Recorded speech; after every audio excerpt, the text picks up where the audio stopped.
here for folks like us. Wrong city, wrong people.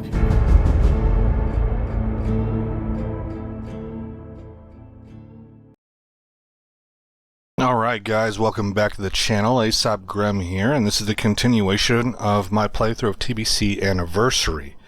So I believe the last we had left off, you saw me getting really frustrated with my mage, and in particular with the guide, and what the guide was asking me to do.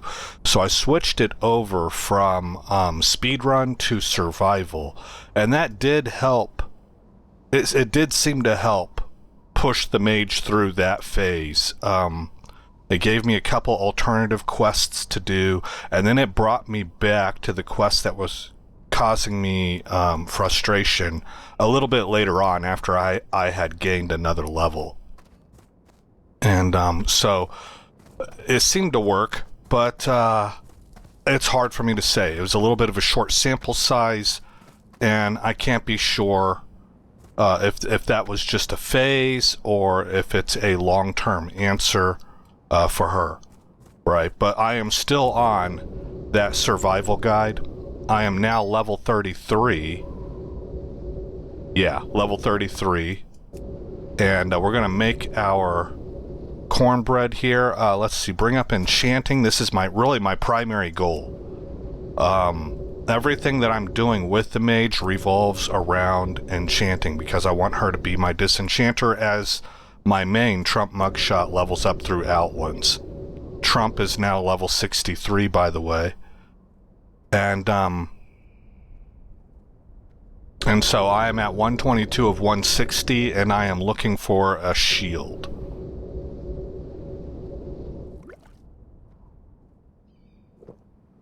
Because my next 10 points, or it looks like 8 points, are supposed to be enchant shield minor stamina right here.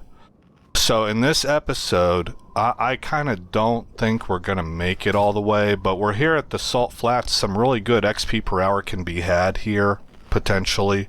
I've never done it with a mage, so I don't know. But I'm wondering if I can hit level 35 in this episode. I really doubt it, but maybe we can at least get into level 34.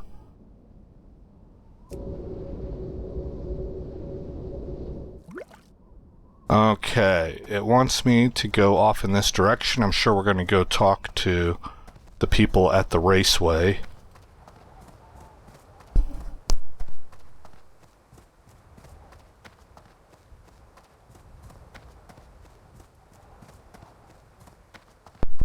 Trying to dodge aggro from this. Yeah, that's not going to work.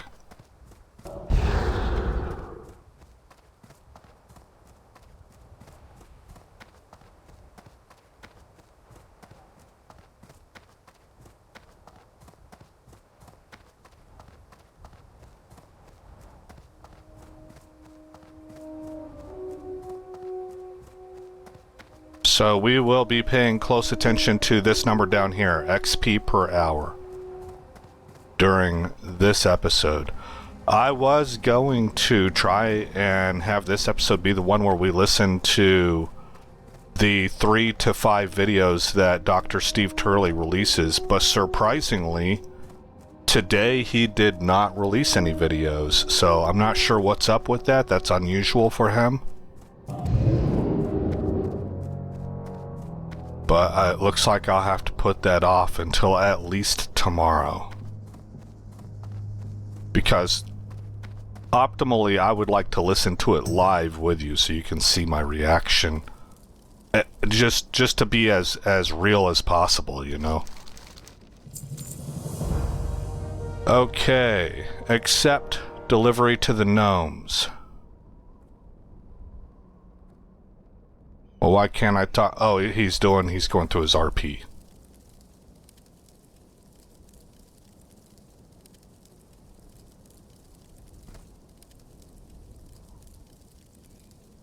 What's on your mind? Oh. Okay, I just had to wait for a little bit. Okay, this guy right here. Hi, how are you? Very good. This guy. No. Yes? Hey! There we go. Okay. Had a little bit of problem with the quest You receiving got my attention. here at this site. Okay, accept load lightning.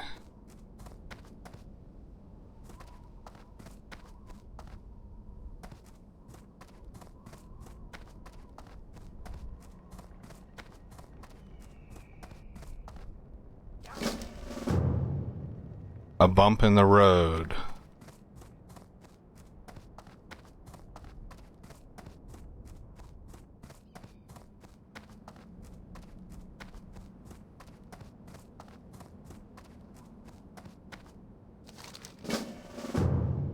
Travel to the Rust Mall dig site and loot rocket car rubble. Kill scorpids, vultures, basilisks, and tortoises.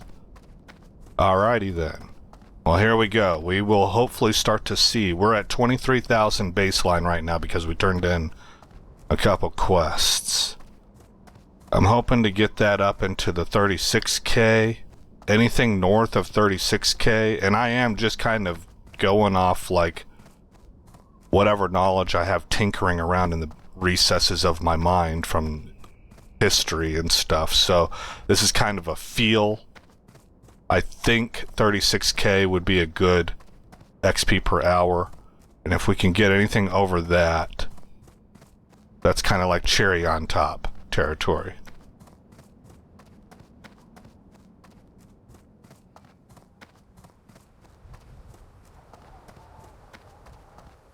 We'll get this basilisk and find out how she holds up out here. He's level 33, so we should be fine. We're same level.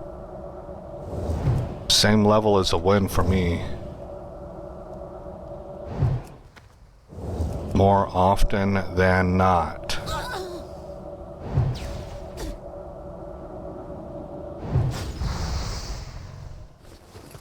All right.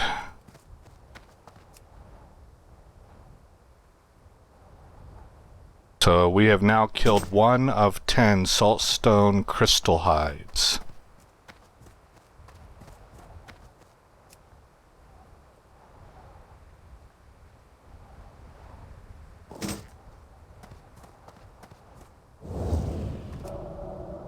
Ah, 35. This is gonna be tough. These guys, I guess, will probably drain our mana, because it's gonna take a lot.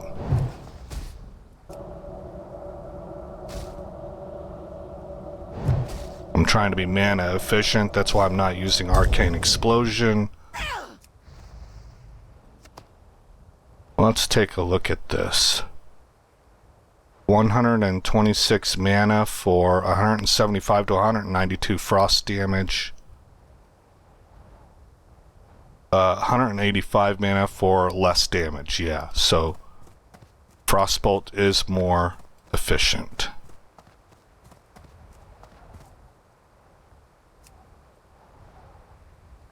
Oh, he's awfully close.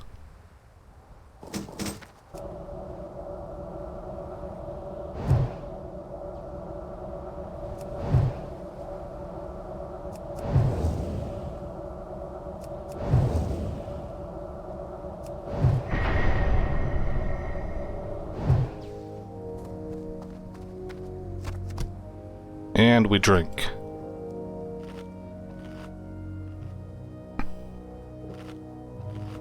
Is this your Monday episode? I think it is. I'm recording this as of actually Tuesday the previous week.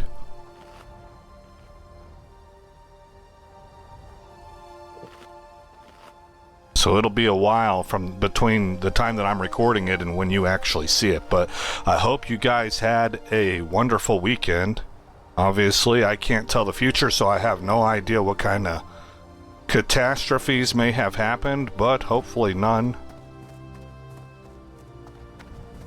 And I hope you have started out on what is going to be a terrific week for you.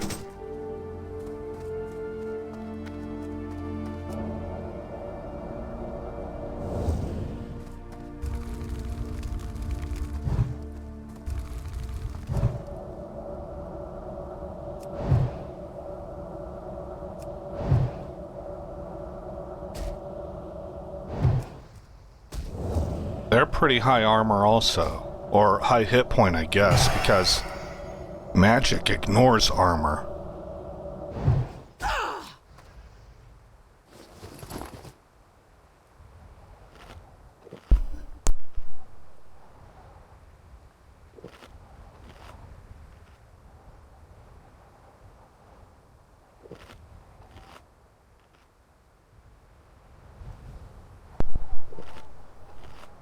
Oh, he's level 34. Well, that's only one level higher than me.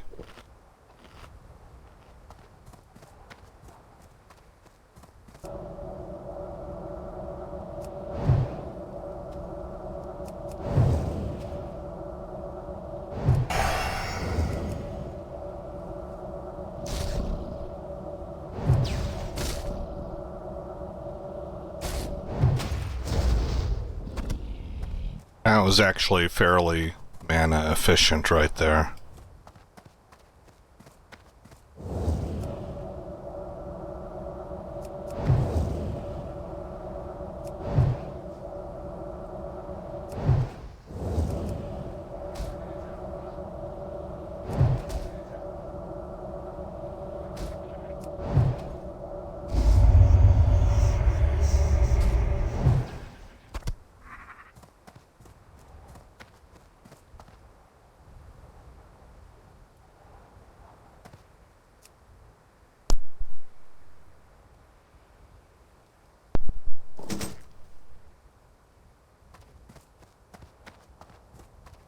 Okay, well, we have dropped to about just shy of 21k per hour for XP. But the secret to the sauce with this stuff is getting all your quests done and then returning and turning them all in at once, so we'll see.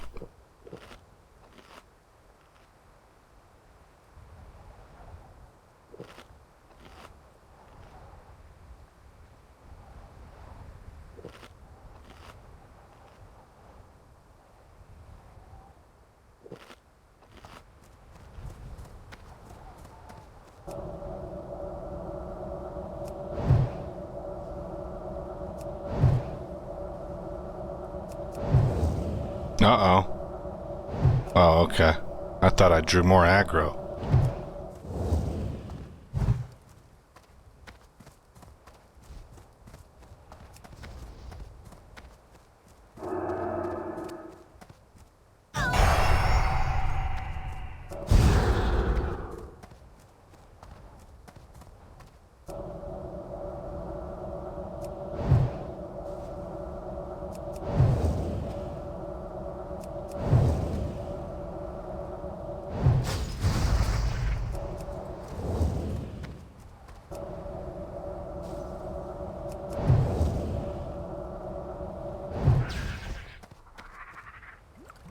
Huzzah!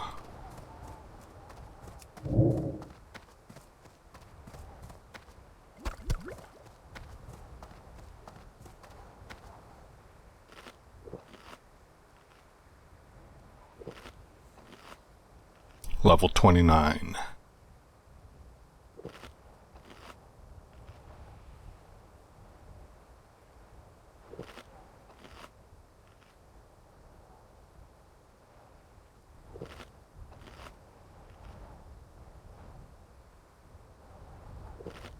Yeah, XP per hour continues to drop, so the Warlock is interested in this stuff. I don't know what she was waiting on earlier, but she is going to town now.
Well, that warlock's moving pretty slow. Probably... He's probably leveling his character while he... Like, it's a chill session for him. He's leveling his character while he watches a movie or something.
Alright, we only need one more Scorpid Venom. So, I guess to recap, in case people are just randomly coming across the stream, if you're still here, how deep into this are we? 17 minutes. My basic strategy, I almost never just level one character. I level a system. That's just seems to be, I don't do it on purpose. That's just how it turns out for me. It's how my brain works. It's what I'm pulled to and attracted to. And so my system is that my main character is a hunter. That's what I chose for this expansion. And he is right now leveling on his path. He's level 63 right now, and he's on his way to 70. And he is leveling up as leatherworking and skinning. But in the end game, I want to transition him over, like as soon as he starts raiding, I want him transitioned over to jewel crafting and engineering. Because the jewel crafting gives me access to BOP, that's bind on pickup. It means I can craft it, but I can't give them away. They're only good for me. What's called idols, and they basically fit in my trinket slots. And they are pre-raid BIS. So I believe my BIS trinkets don't drop until really late game. I kind of probably ought to verify that. I haven't verified that yet. Oh, also, I'm a noob. I played the Burning Classic when it originally released, but all I effectively did was level. I don't even think I got into the heroics and stuff like that. I didn't do all of the dungeons even on normal mode. I pretty much just leveled in the world. And that was about it.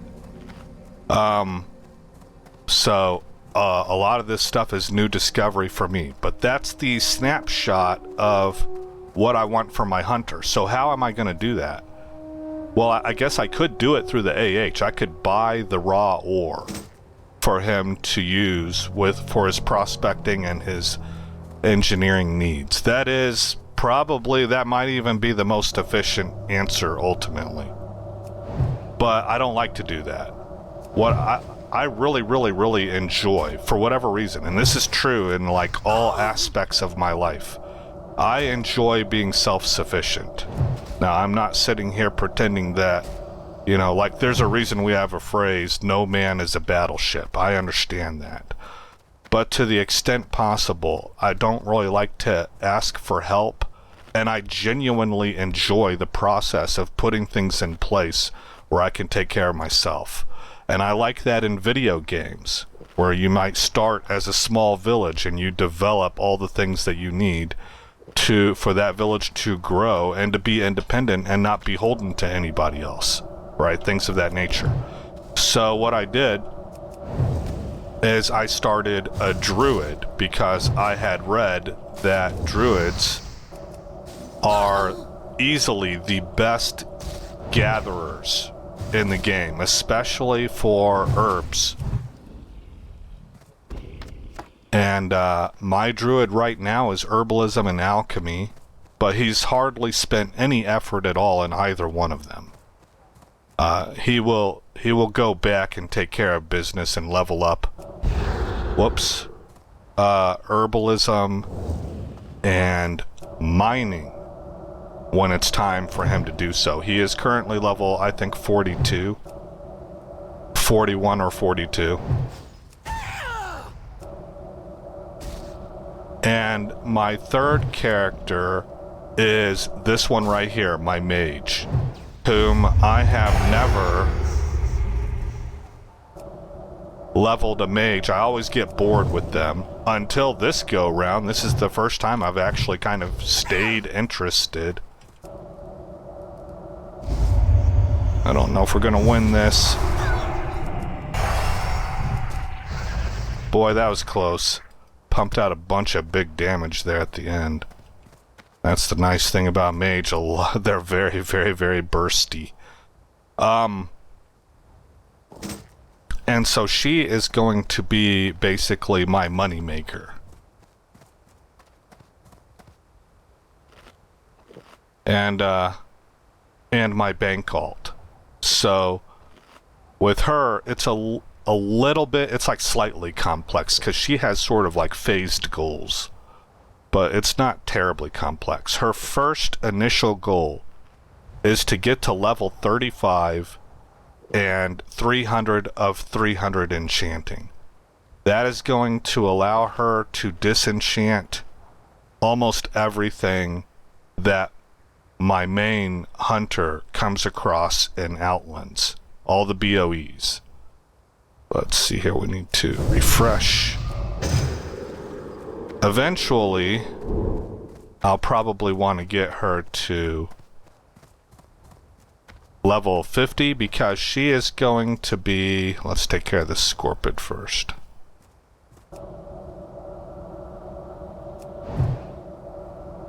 Right now she is enchanting and tailoring because tailoring helps a lot with leveling enchanting. But end game she's going to be enchanting and alchemy. So my druid will feed ore to my hunter and herbs to my mage. And my mage will convert the herbs or just put them straight on the AH, but convert them into transmutes. And I cannot get transmute mastery where I have a chance to get 2 transmutes out of 1 attempt unless I'm level 50. This is all done, I don't know these things firsthand. This is all stuff I've learned by asking AI. So AI helped me craft this plan. I could be wrong on some of these things. But, that will be the plan for her, and she can, because she's a mage, she can zip around to the various cities through portaling, check different AHs if I want to be that ambitious, and be my bank alt with a full, all slots filled bank with all the big bags in it to take care of storage capacity for my other 2 characters. So that brings me to the last point. Trump, my hunter, is my main character. In addition to being an S tier gatherer, which is the primary reason I picked the druid. But on top of that, the sort of cherry on top that comes along with it is that the druid, of course, is one of those archetype classes that can be a healer, can be DPS, can be a tank. And the DPS can be Feral or Moonkin, and I would probably go Boomkin. I've heard that Feral is bad, even though I have absolutely zero experience with Boomkin.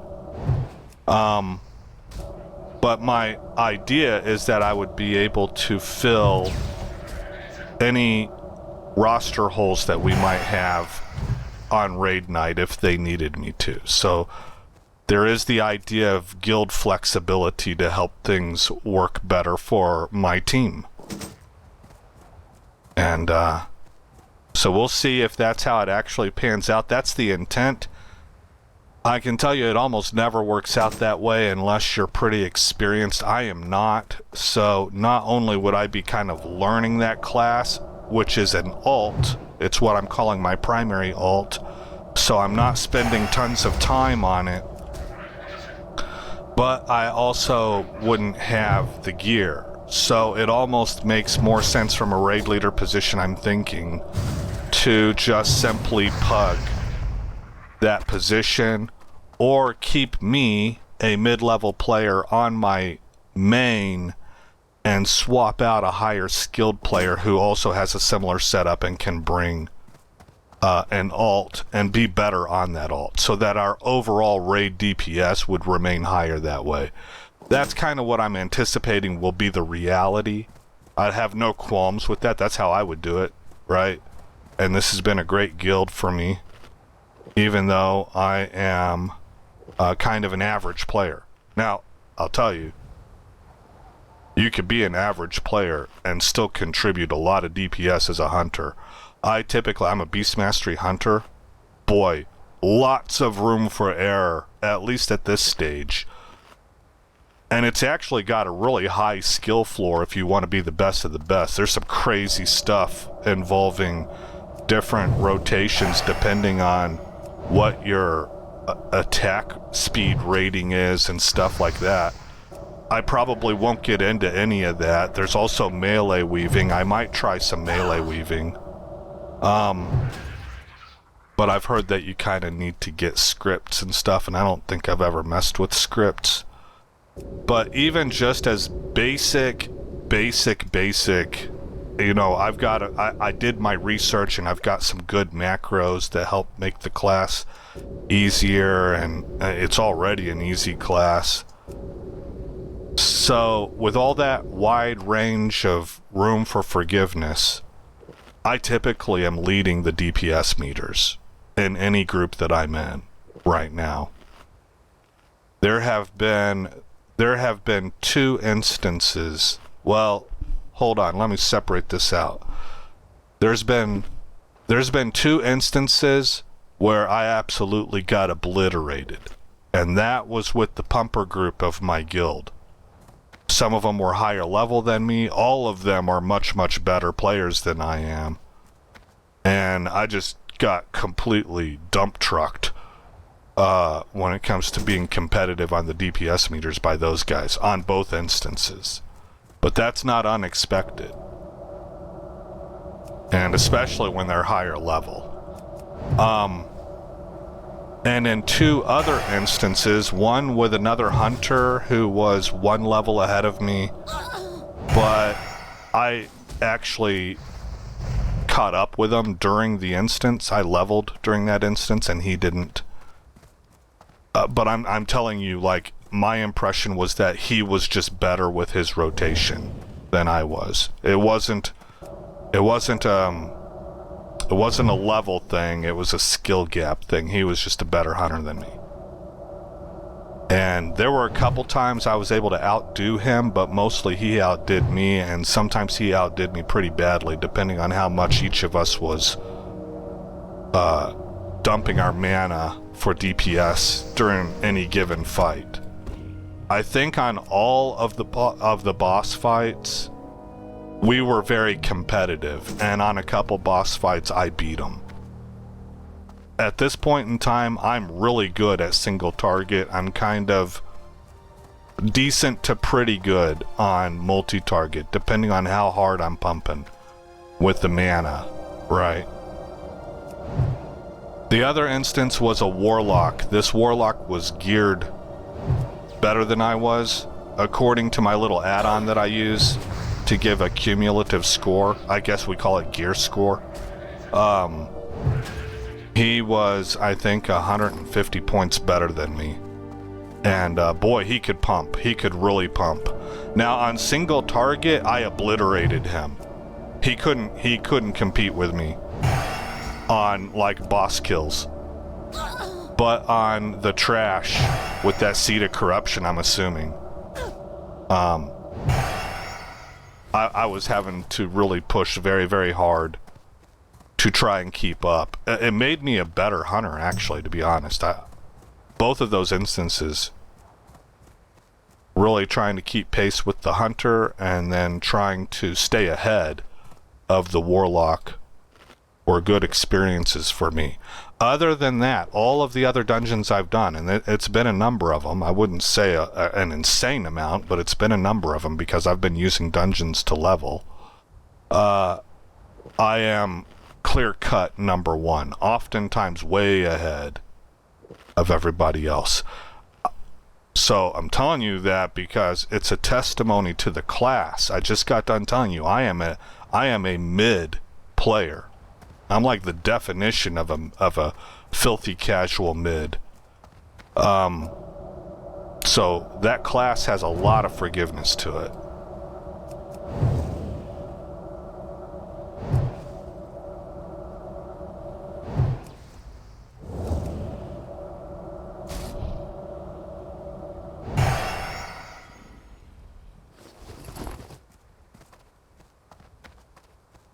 Okay, we are done with Scorpid Venom. I'm at 5 of 10 on these Saltstone Basilisks. And we're at about 16k XP per hour.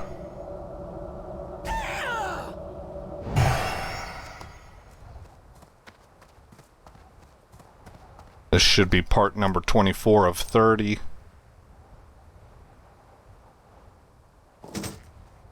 Let's go ahead and grab 25 here and then we'll kill this tortoise.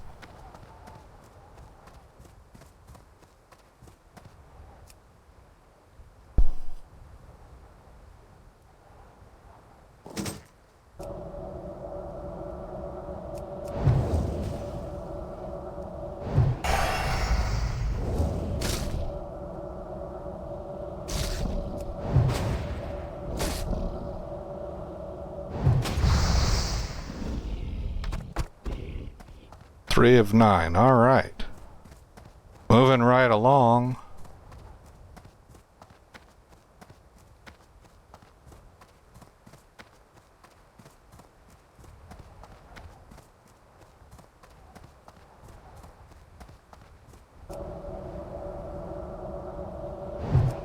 I saw the NFL is being investigated for putting age inappropriate stuff up for that halftime show. I don't know how that's gonna turn out, but that's funny. That's karma right there, gosh. We'll see how that pans out. But I did see that they're under investigation for possibly violating FCC rules.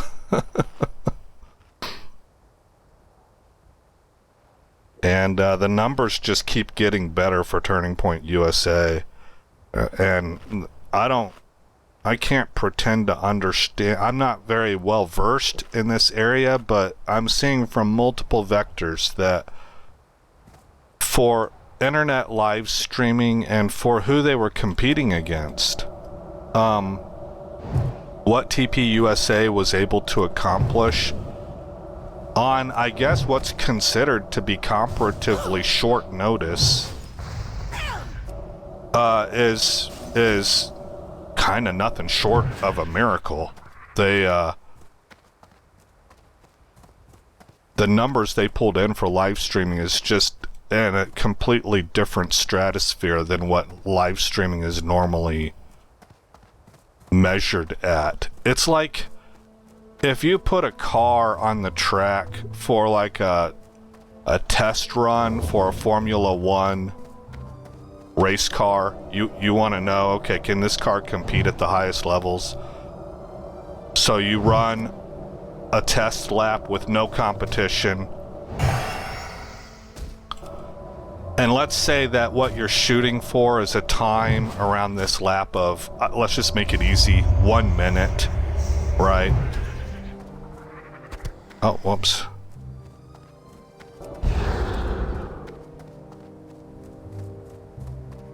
And this is the kind of thing that if you came in at a minute 5, you're too slow. That's a dead last finish, because these cars are all going to be really closely compacted together. You're going to have somebody finish at 57 seconds, somebody's going to be at 58.3, somebody else is going to be at 58.5, right? It's all going to be really, really compressed. A minute is really kind of the bare minimum to be reasonably competitive. And a minute 5 puts you way outside, like you got more work to do, right? So you run this lap, and your first car by engineer number 1 clocks in at 58 seconds. You're real happy, right? You're like, okay, we can compete. Maybe we don't get first place, but we might be able to get bronze or something like that. And we might be able to get first. It depends on how the race goes for us. You're real happy. Then you bring in the second car that was built by engineer number 2. Mechanic number 2.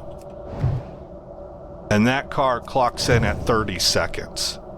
Now that's farging unheard of. The fastest record in the world is 49.3. 30 seconds is a new paradigm. Nobody does that. Nobody has ever done that. Nobody's even come close to approaching that. From what I'm understanding, that's kind of what TP USA did with its 25, I think it was 10 million concurrent live viewers, and then they 40 million total, and those numbers, as the days pass on, because it takes a while for places like YouTube to really get their final tallies together, those numbers keep going up. You know, like you really can't get an accurate reading until something like 3 or 4 days after the event. So maybe I'm wrong about that, but I've heard this from multiple angles. And there are now calls. I guess, you know, I was talking about this myself before, but I didn't know that anybody else was thinking this. But I guess I shouldn't be surprised. There are now wide, very popular, it's extremely popular. There's a lot of people calling for TPUSA to do this every year. And I think I heard TPUSA say that they are now planning on doing it every year. And there was another article I read. Oh, it wasn't an article. This was on X. It was like a long post. This person had one of those professional accounts, and they explained that they are they have a marketing background. They know the industry from the inside. This is what their career was in. Or maybe is in. They might still work in this career. I'm not sure. But what they were saying is that one of the counter talking points against the TPUSA halftime show is that Bad Bunny garnered a whole lot more views. I don't remember what the number was, but like maybe 125 million? I don't know. He garnered a lot more views. But she was talking about how that is the vast majority of those views don't matter a whit to advertisers because most of them are foreign views. Now that's what the NFL's going for, so perhaps the NFL is happy. But I think the NFL is kind of signing its own death warrant with this. I don't think this is a wise strategy at all. But it is what their strategy is. So they may be very, very happy. I'm not quite sure. But what this person's point was is that advertisers spend millions and millions of dollars to get a commercial up for the Super Bowl. And they want return on investment from people that are going to actually buy their products. And that's going to be mostly Americans. And I guess when you filter down the number of views that the Super Bowl lost by Americans and you remove everybody else, it's pretty substantial. Then when you filter it down even more to millennials, because millennials are that demographic when it comes to marketing that is like your primary consumers now. They are buying houses, they're starting families, or they have families. I would argue Gen Z, the upper end of Gen Z is reaching that also, but millennials are much more established, right? Multiple kids.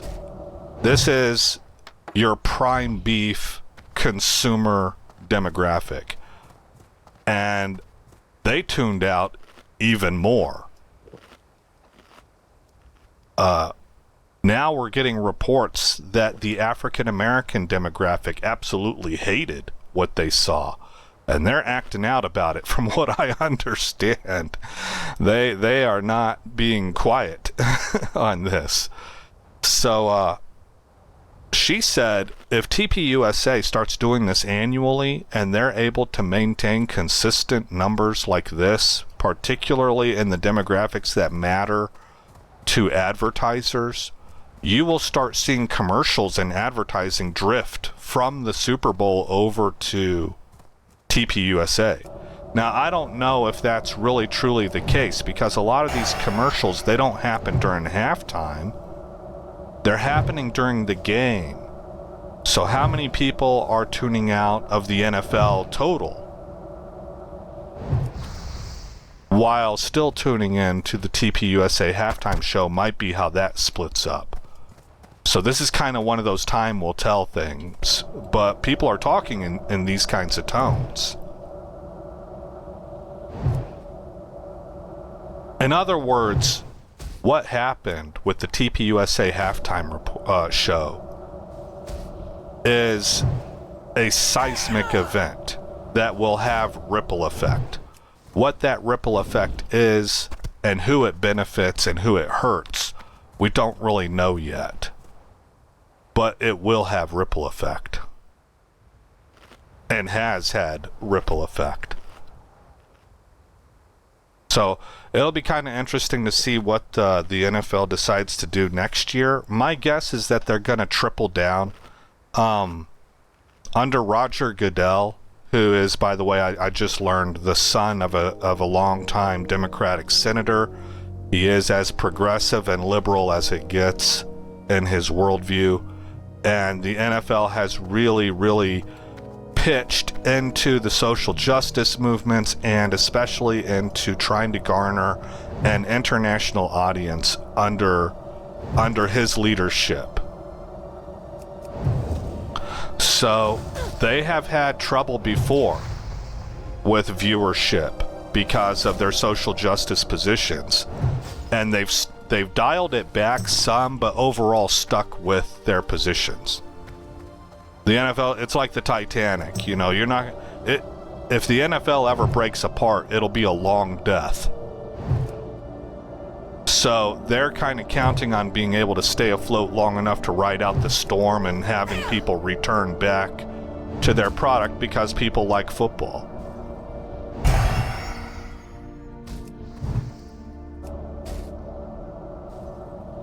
And then they want to grow that audience. I think right now, and the Bad Bunny hiring would back this up.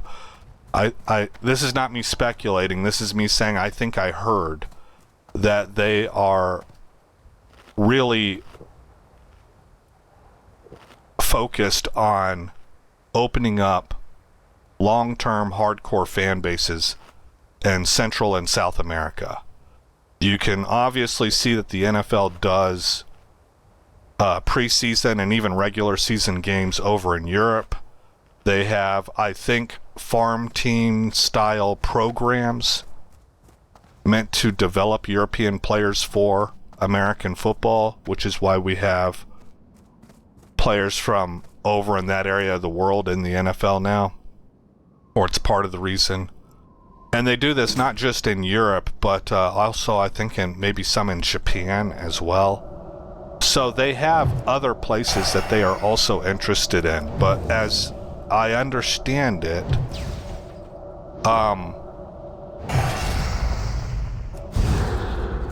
oh, he didn't fall. Oh yeah, he did. Their focus is on Latin America. So we'll see how that endeavor works out for them.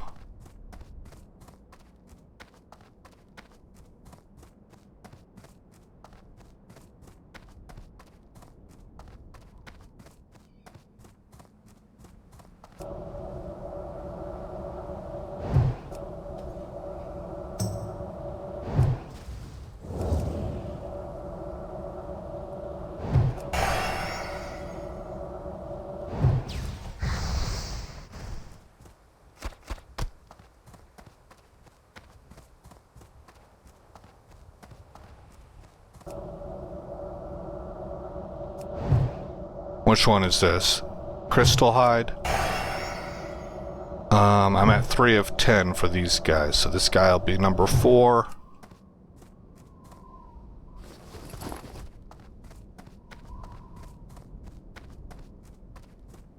Well, I don't need you, but I'm gonna get you just to up the XP, which is really not holding in there too good. We're down to 15,000.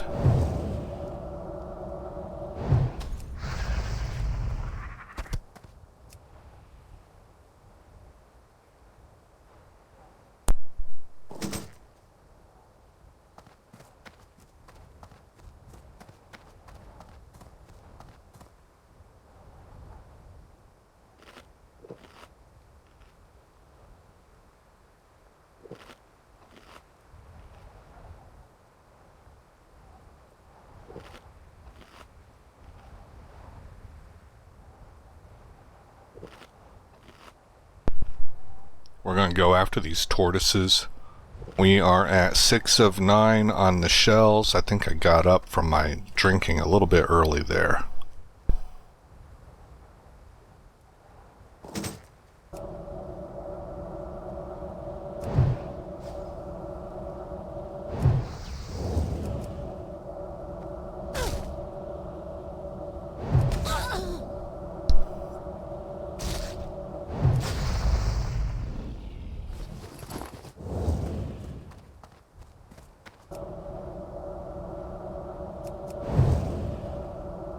Oh, they're calling for DPS and slave pens.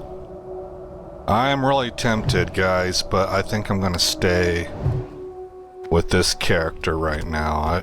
I would love to get her to 35 and be done with her leveling for a while and just focus in on leveling and chanting at that point.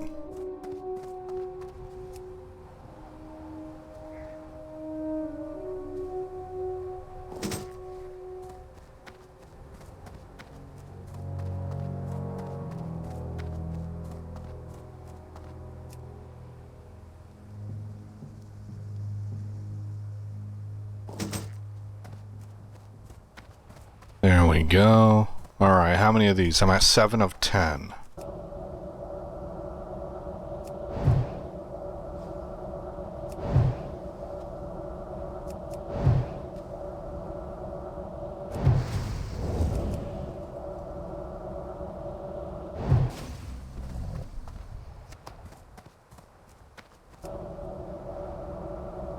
Oh, I'm a little bit low on mana here.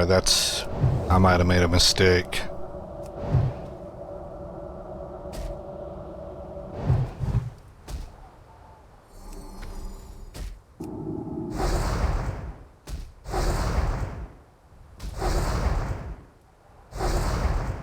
Thankfully, my wand hits pretty hard. Alright, that put me at 8 of 10, I think. Which one are these? No, I'm at 9 of 10.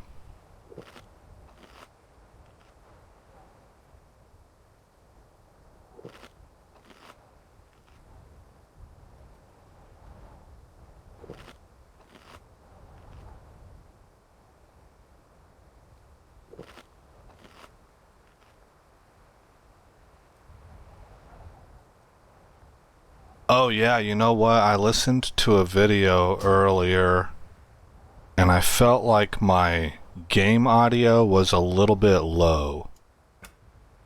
Options, audio. So we're gonna pump this to 45.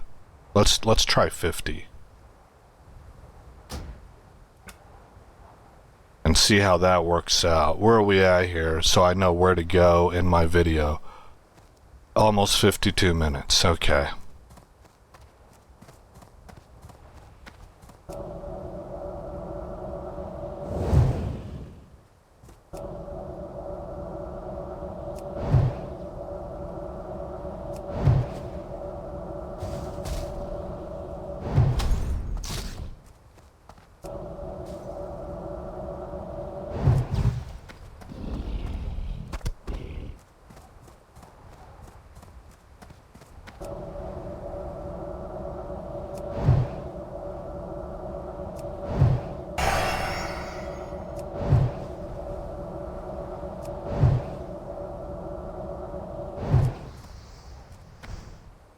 Okay, that's 10 of 10 for the basilisks.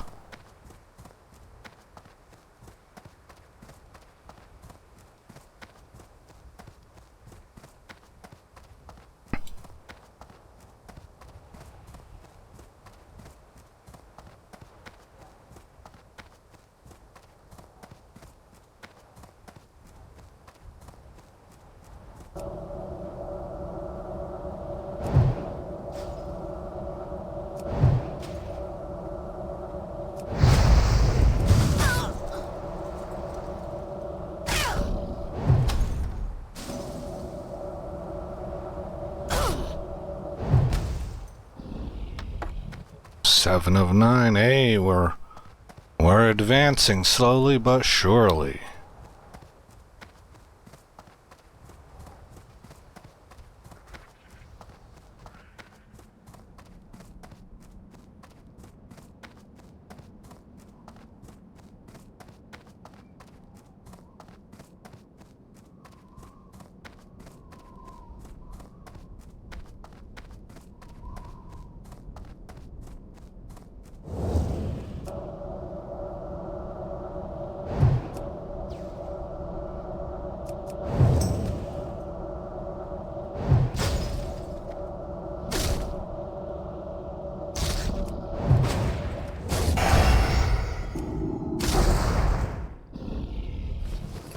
Well, darn. Need 2 more.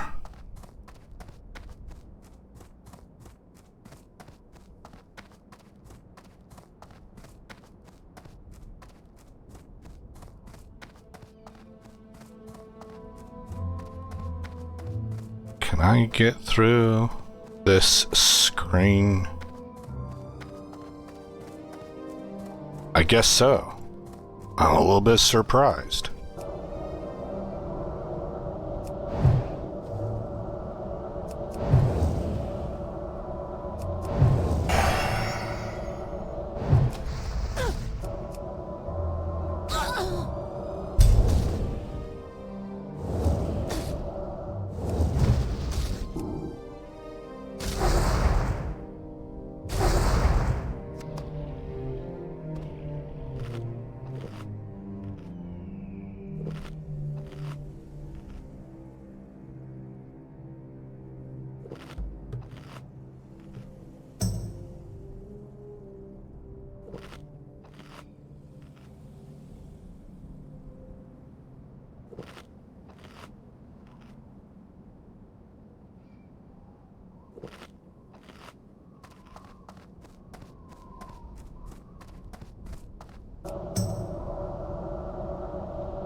right, 8 of 9.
Finally, we're able to go attack some more.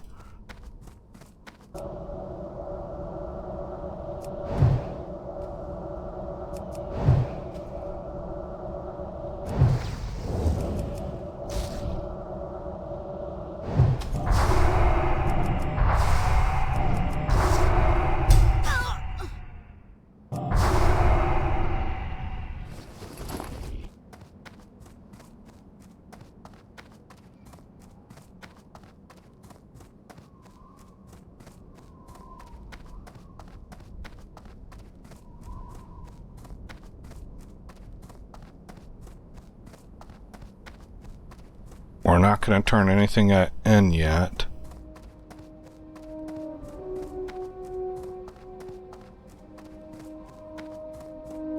It says, just from doing the grinding, I'm about 11 minutes away from hitting level 34. Come on, Toidles. Where are you at?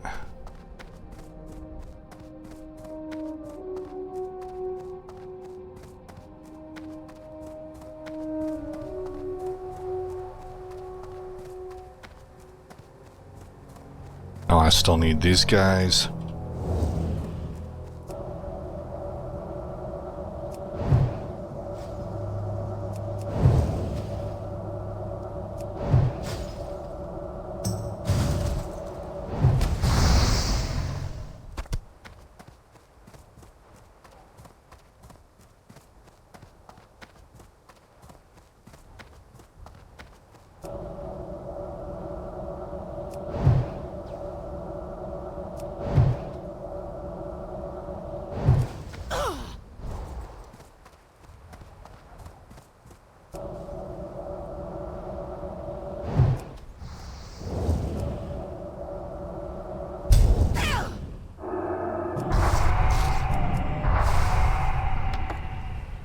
I win. Oh, did I get the shell there? I did. Alright, so we're done with turtles. We need vulture bones and crystal hides.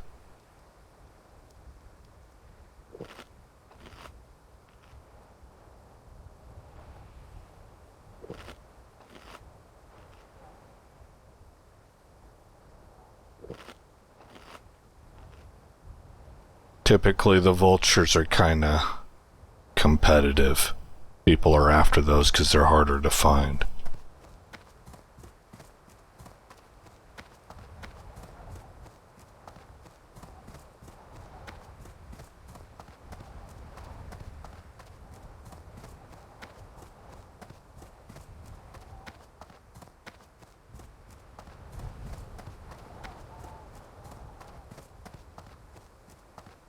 don't want to go here yet. That can be a real pain in the neck. Okay, saltstone gazers we need also. That's a different quest.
I want to see if I can get the crystal hides first.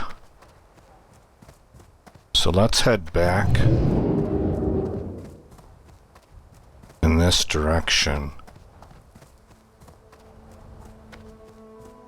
I think that's probably where I will end this episode also, because that'll complete this quest right here.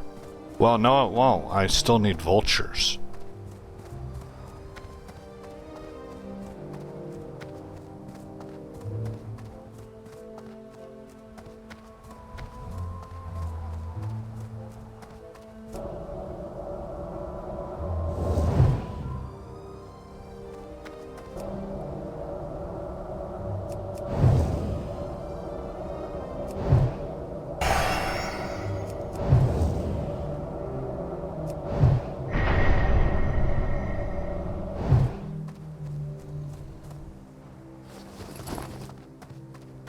So I'm gonna need 4 more of those guys, and any vultures I come across at all. Like that one. Hunter over to the right, hopefully not interested. Nope. Okay.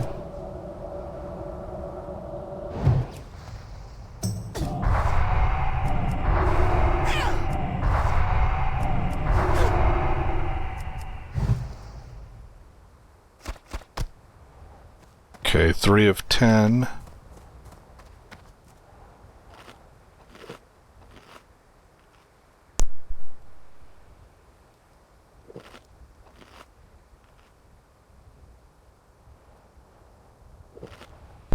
XP per hour has actually...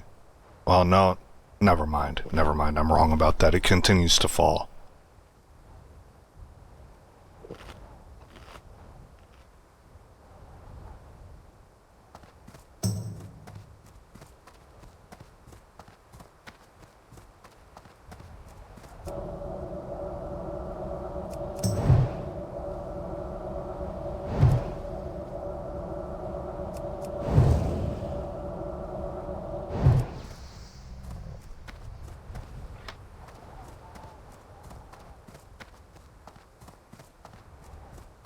No, I've already got him.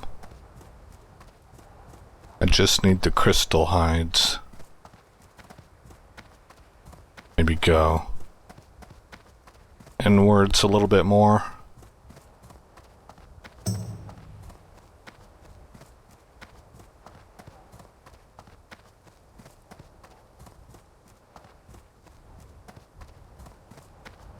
Oh, this whole section right here might have some. This little valley. Let's go check that out.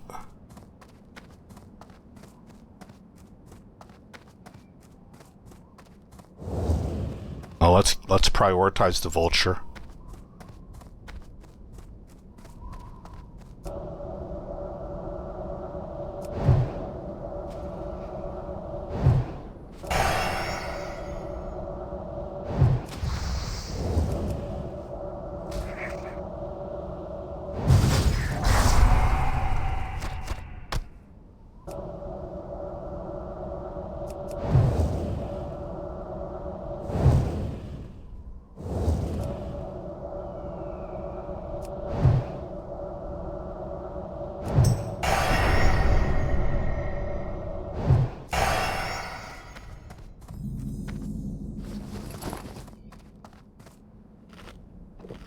Okay, so I need 2 more of them.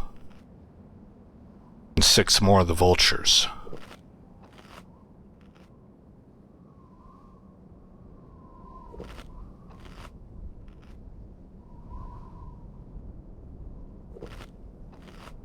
I think this might just be a long episode. I would love to get all of these quests turned in the way that the guide says to do it.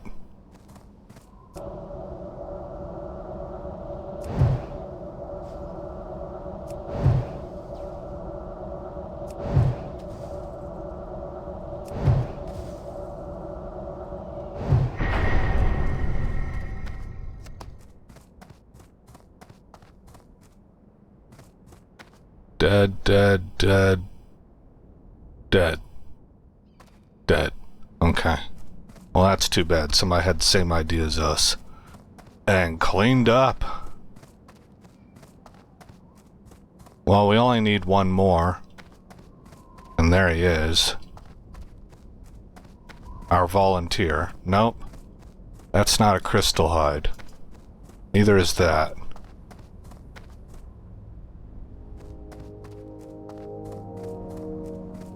That one is.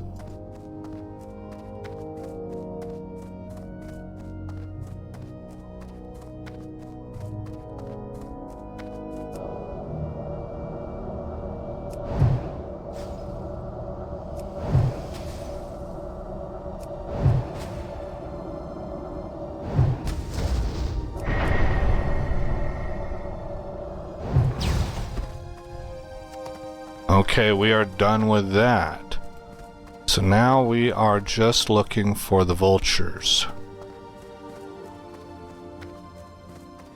And there should be a couple places, like I think maybe this up ahead, where you have like a dinosaur skeleton that they all hang out at.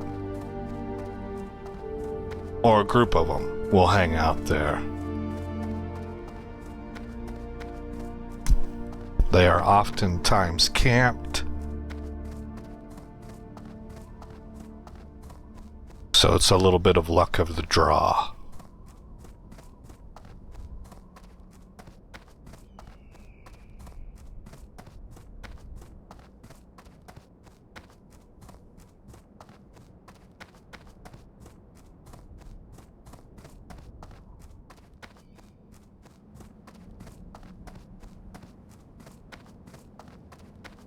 Yeah, they're dead, and there's a warlock here. Maybe we can get our hands on this one right here. Looks like we have a shot.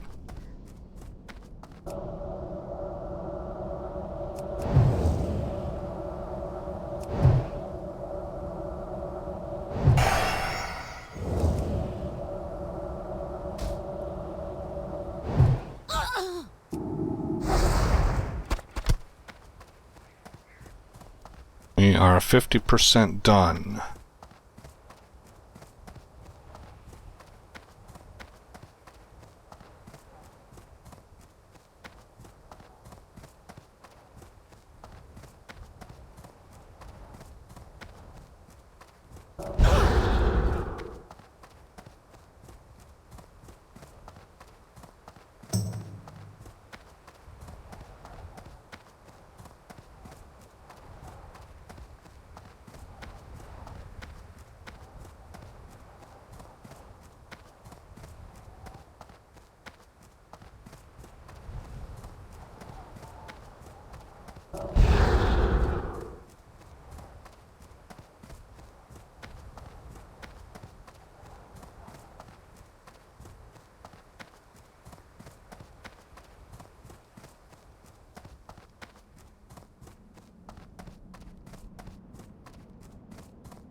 need these guys.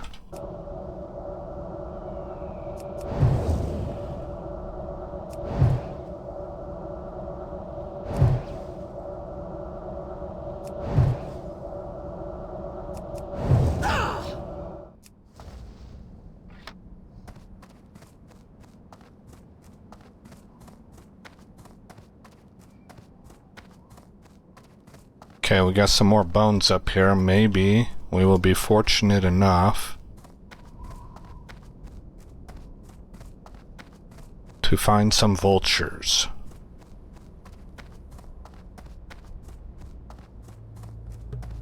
I guess not. Well, that's too bad.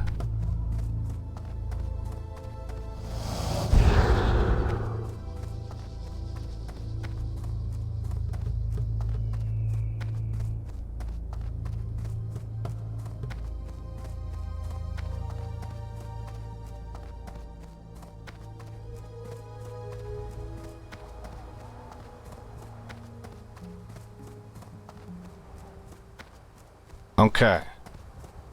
Oh. Level 33. We're gonna get rid of this dude right here.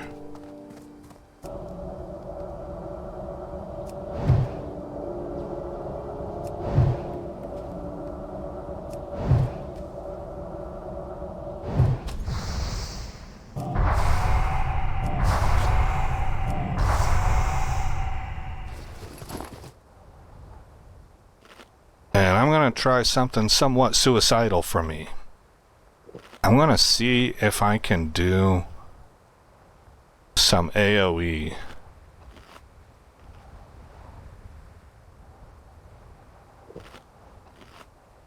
And it looks like it's just our luck that we have maybe a competitor here. No, I guess not.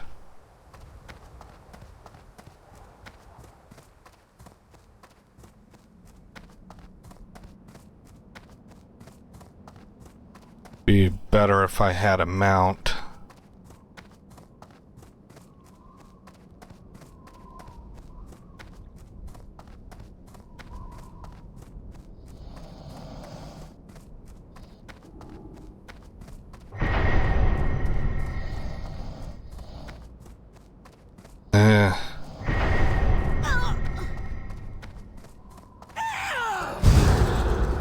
Darn, I don't think I'm gonna be able to pull this off. I just attacked it the wrong way. Like, I didn't really do that the right way. I need to do it from this side. I can't believe it seems like I've gotten away with this. Alright, well, we're gonna eat and drink. We're gonna try and get this vulture. This is the area that I'm really unfamiliar with and unpracticed. I've watched some videos and stuff, but I don't know what I'm doing for AoE.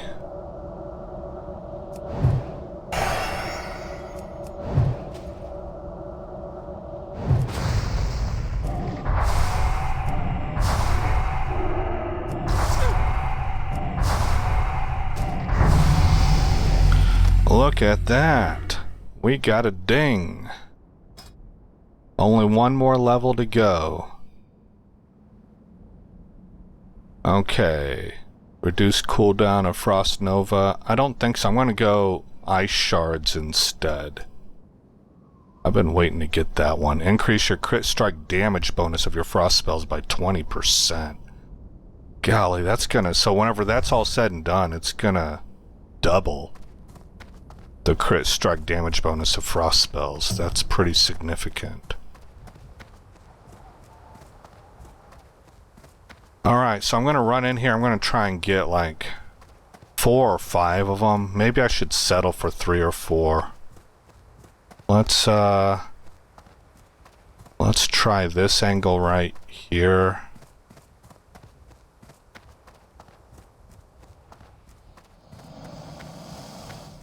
Grab you. Grab you. Grab you. Okay.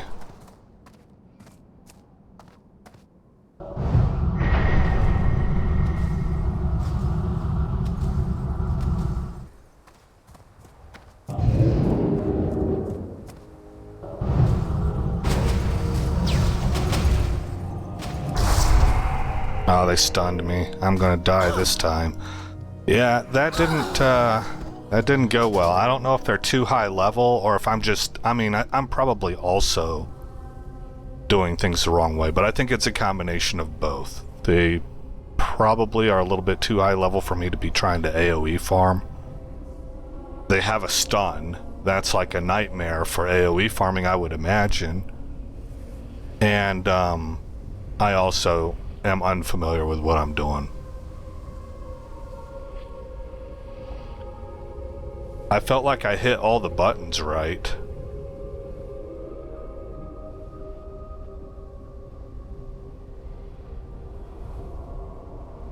But I wasn't able to get far enough away. Like, the clock in my head might have been running too fast. I didn't think I had time. But maybe I had more time than I thought, because I think you're supposed to get 2 lengths away. Whenever I say that, what I mean is that I think you're supposed to have enough space between you that you can hit them with 2 blizzards before they get on top of you.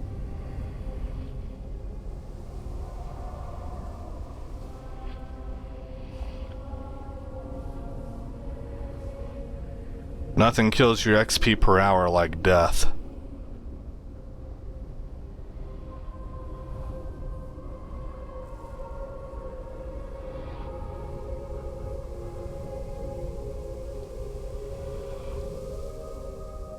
So, we're gonna have to settle for doing one at a time.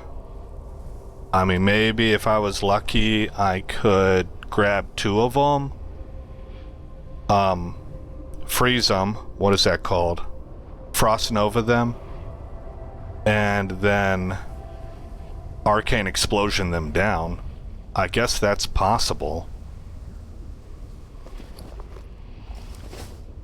But I'm more inclined to feel like the difference in XP per hour of taking 2 down at once versus 1 at a time, and the risk reward of it is not there.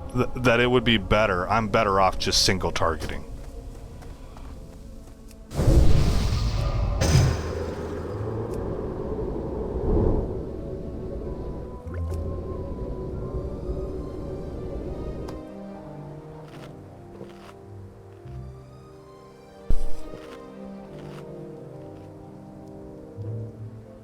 What level are they?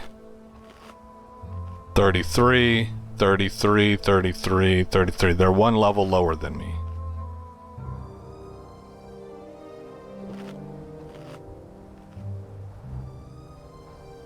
Notice that it tells us we're about 4 hours away from getting level 35. Once I turn all these quests in, that should ratchet down quite a bit. And if I'm any kind of lucky at all, we'll actually hit 35 in this episode.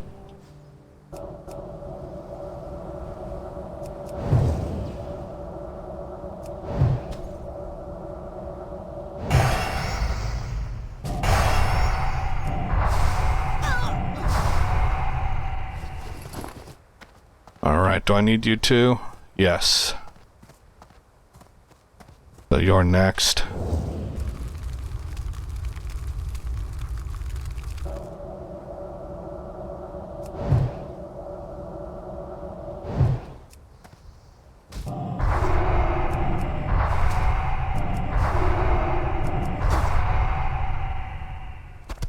Barely had enough to take him down, but it worked. What's that get me to? I think that was number 6 of 10.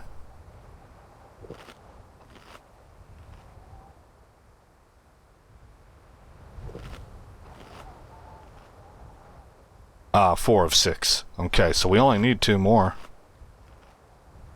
Looks like these are my targets.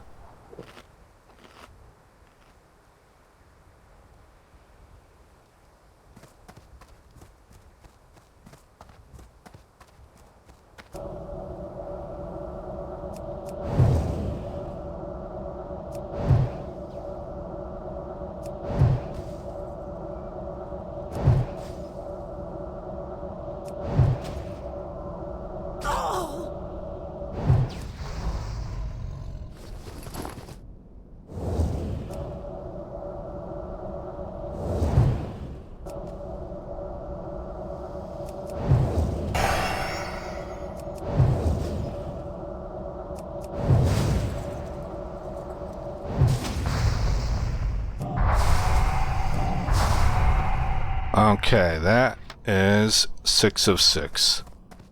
So now we will go back to where the group of vultures are and see if we can nab ourselves. How many more do we need? 4 more.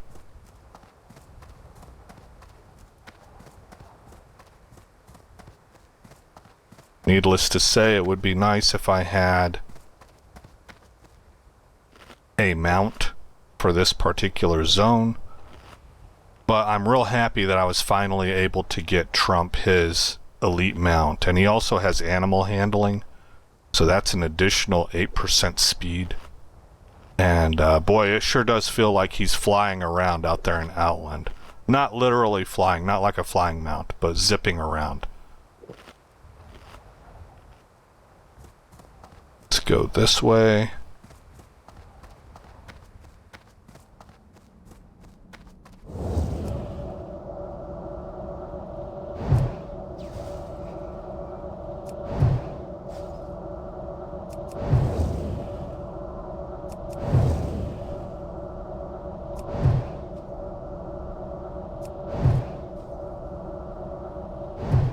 That dude was just about perma-frozen.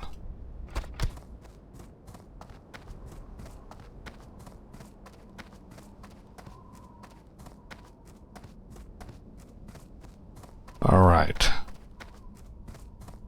Just 3 more needed.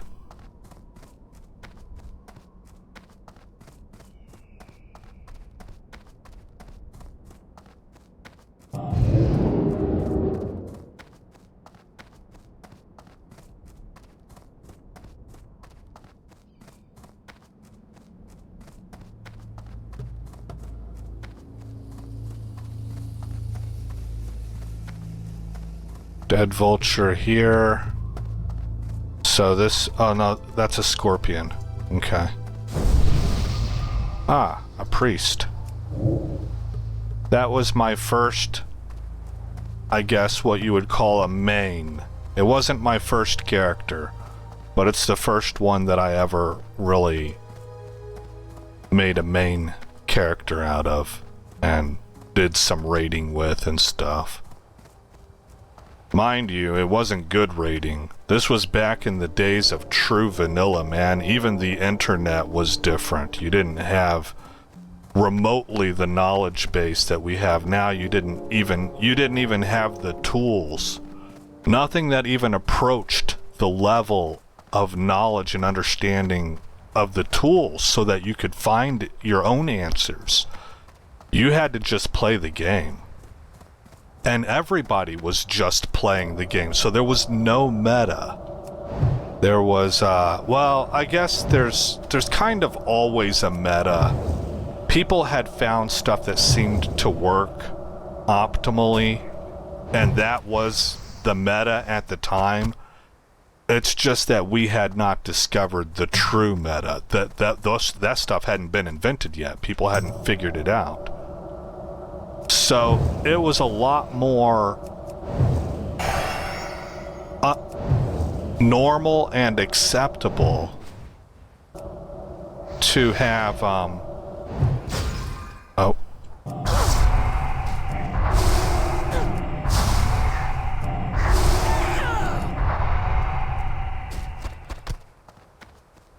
9 of 10. This faggot took my yeah, I got him. Fuck, man.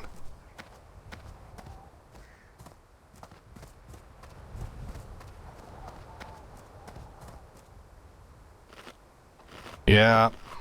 Well, I've been on both ends of that. I was just on his end yesterday with Trump. Basically cleaning house.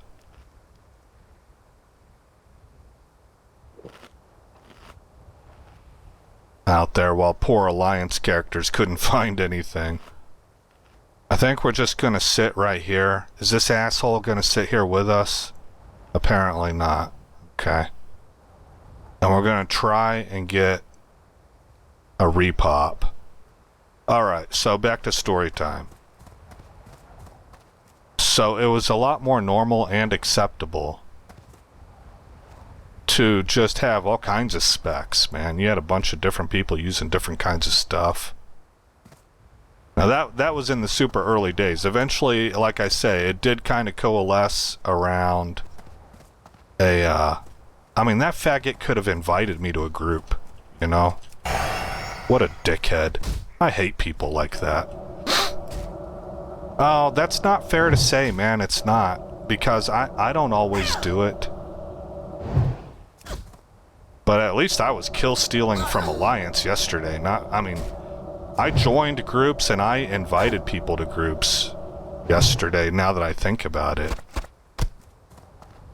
What a prick. But it didn't slow us down too bad, so I kinda don't believe you should just harbor anger against somebody for doing something that's relatively normal for the game.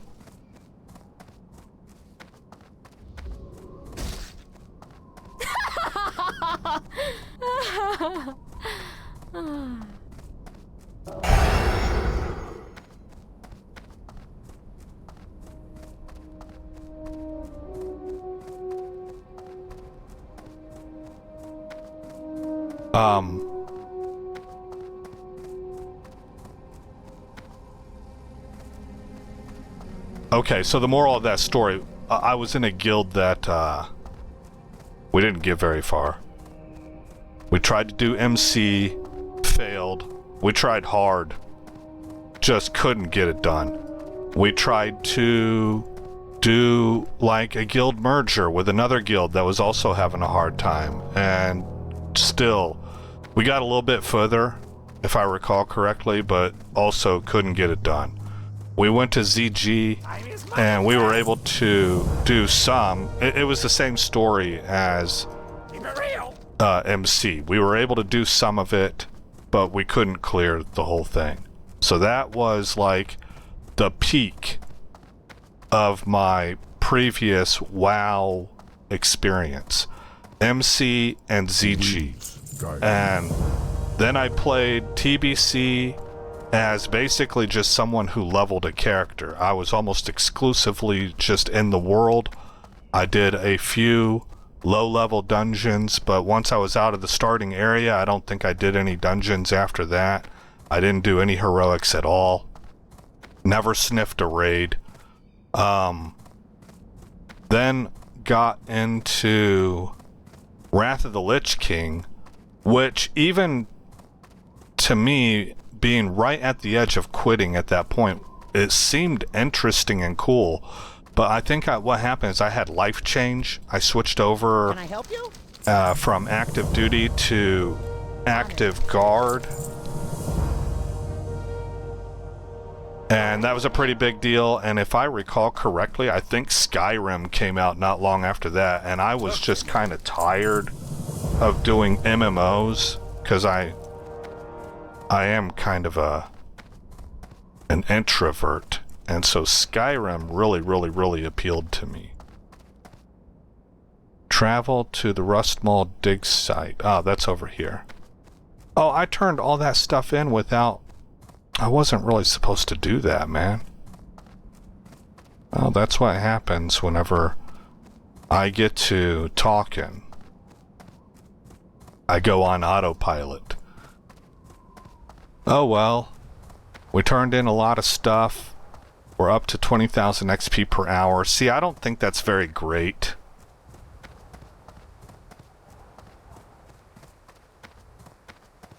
Maybe it did tell me to turn stuff in, because it's telling me to turn this in. travel to the Rust Mall dig site. Loot. Okay, no, I did all of that. It doesn't tell me to turn it in. Where the hell is my quest turn in at for this? I need to open this quest up. Razor Fen, Scarlet Monastery, Thunder Bluff. Salt Flats isn't even up here, man. I think I did them all. 1,000 Needles. I can get rid of this.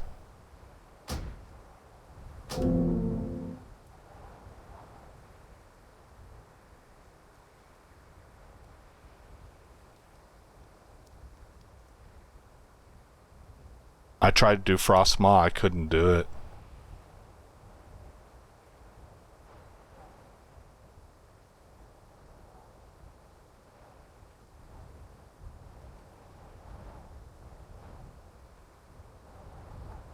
Okay. Well then, this is done, man. Why are they...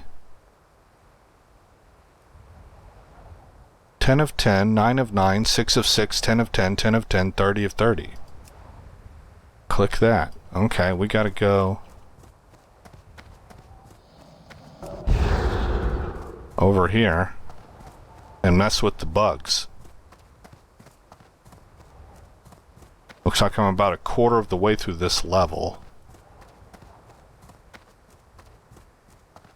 So yeah, I'm pretty excited to experience TBC and quote-unquote the right way, I guess, to see all of it. And I've already seen more than what I saw back in the day when it originally released. Because I've been to Coil Fang Reserve. Like, I didn't even know that place existed, man. You gotta swim... You gotta swim through a whole water pipeline. It's hidden away.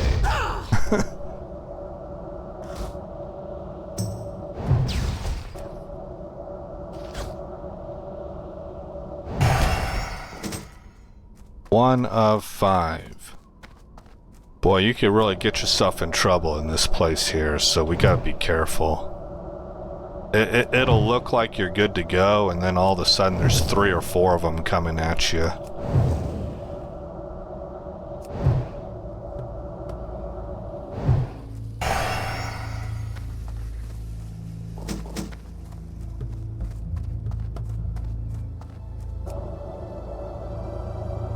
Thankfully, there's nobody else here, so I'm able to get these guys on the edges, the perimeter.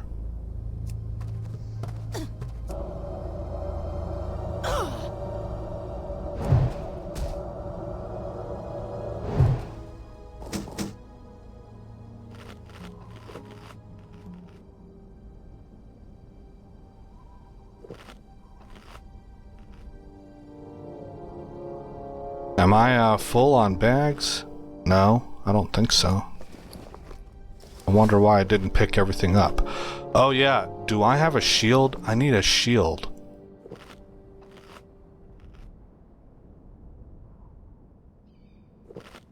No, I have not gotten a shield drop. Okay. I'm fairly certain I can buy a gray shield. Oh, we got a quest. There we go. In Orgrimmar. From a vendor.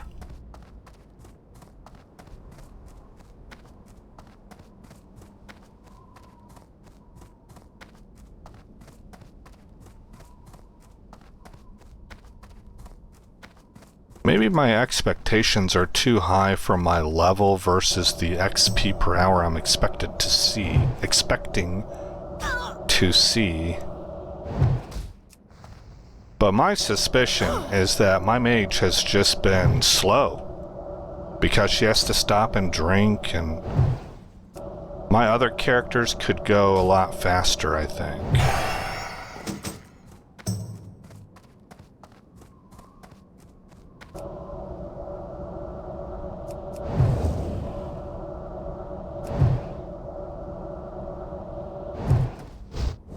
Uh-oh.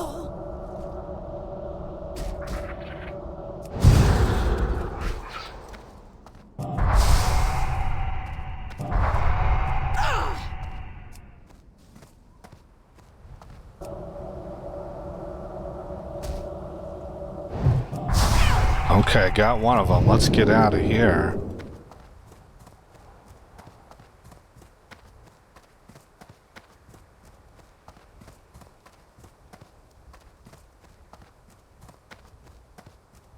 See, they kind of come out of nowhere.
Alrighty.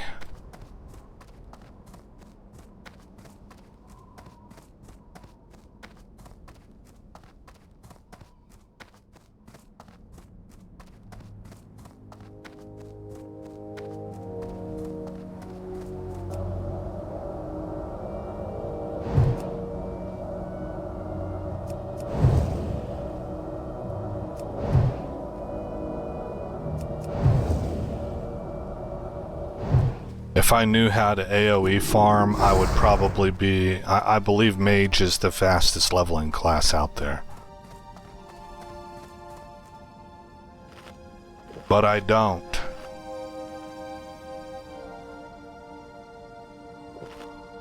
So it ends up being pretty bad.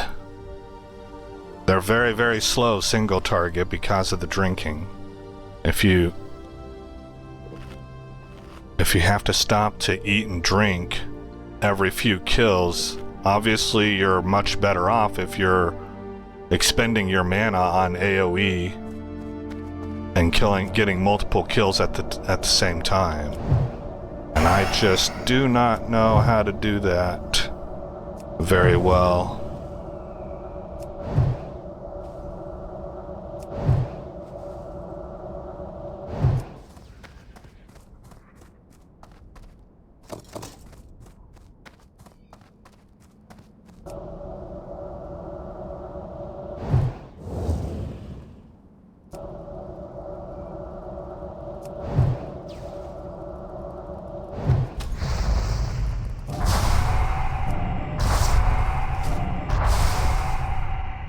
See, I mean, that's an AoE ability. Shouldn't I have 3 or 4 people around me? But I don't know how to do it and live.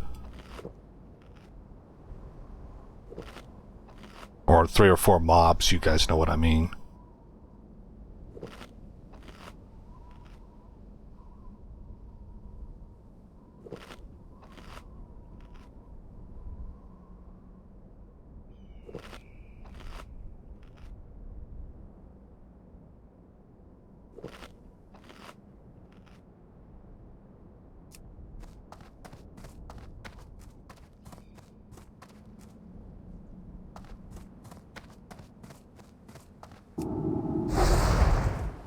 Let's see if we can figure something out.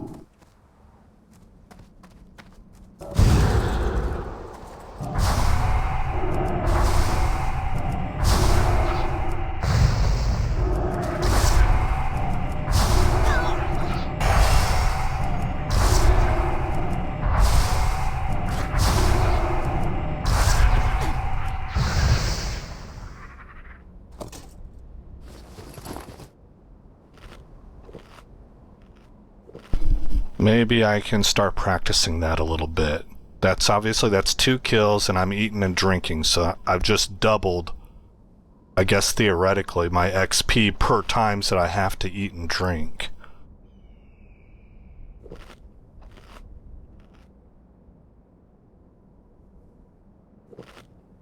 And I did have the mana for it, and I had the health pool.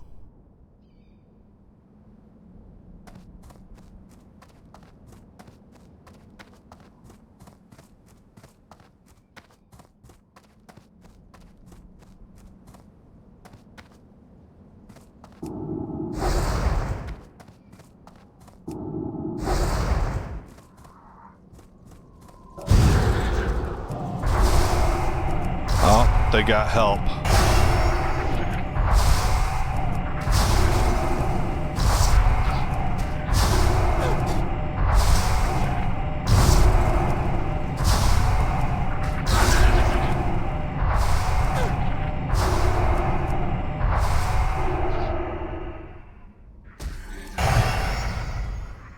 Okay, I lived somehow.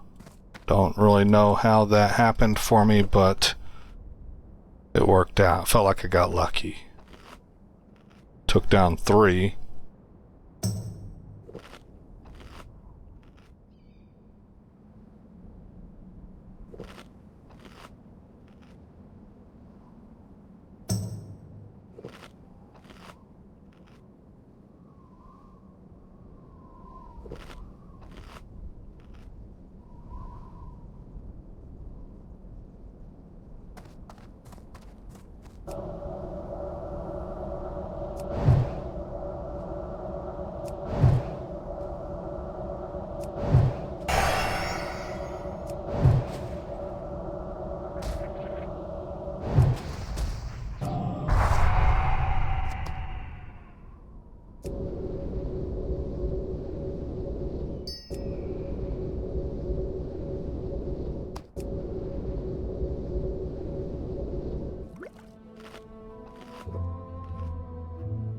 Alrighty then.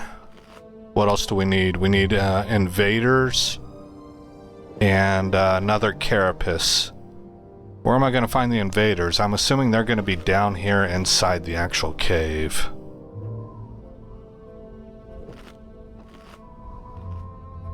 Yeah, I think so.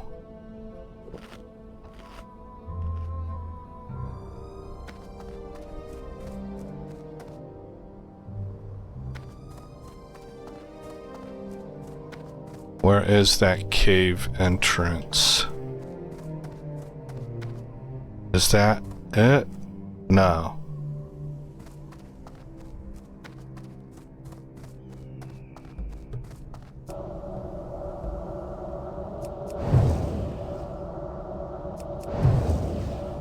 I called for help.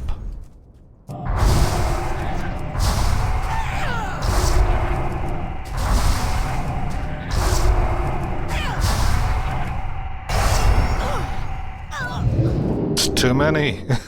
I think I killed one.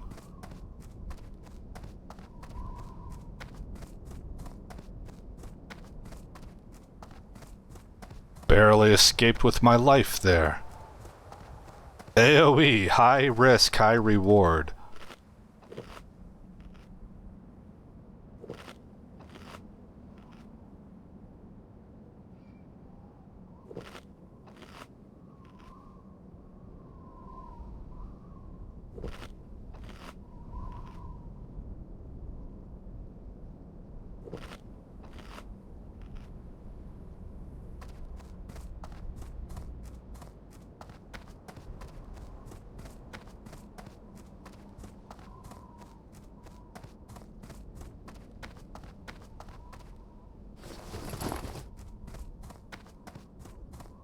Here we go.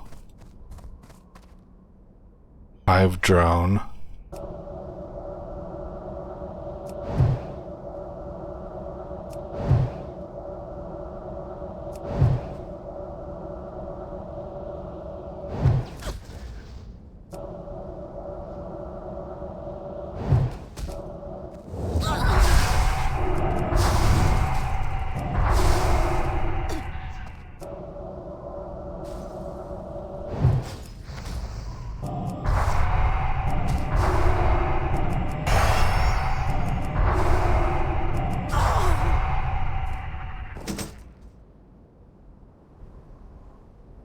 don't meet the requirements. Oh, okay.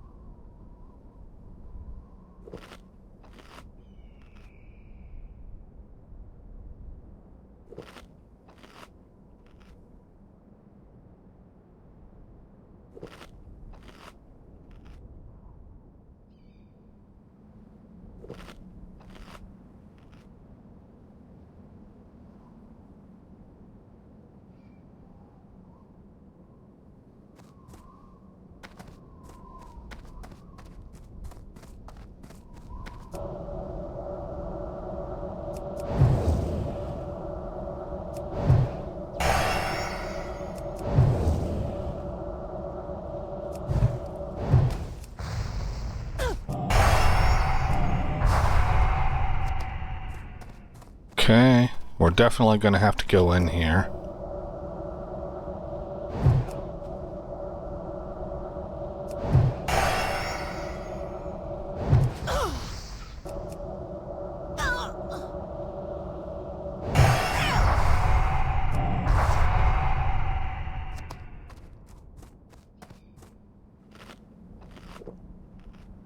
And we got to get 5 of these things.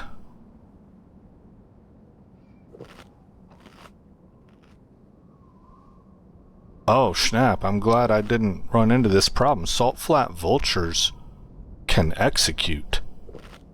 So you gotta stay above 20% health. Or they will flatline you. Like a warrior.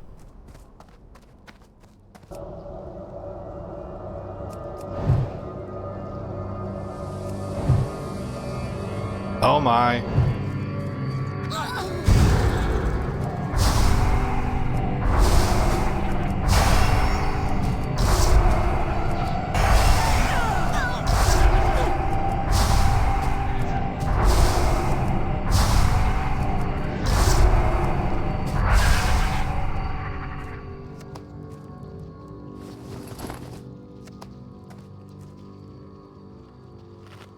Well, I'll be honest with you, she feels like a little bit of a badass when she does the AoE thing, whenever I'm able to pull it off. That is kind of a powerful feeling. Can't imagine what it must feel like to go inside an instance and just start burning down everything in there. In huge packs.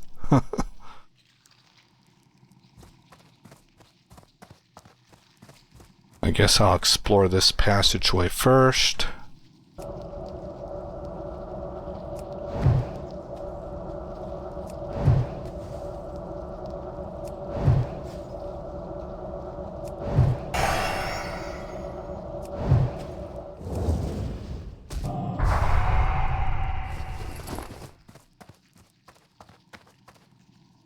Aha!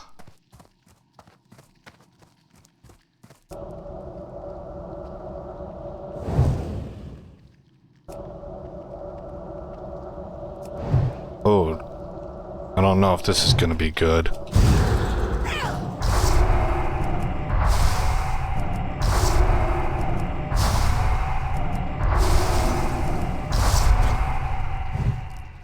Oh, that's, yeah, I don't have the mana.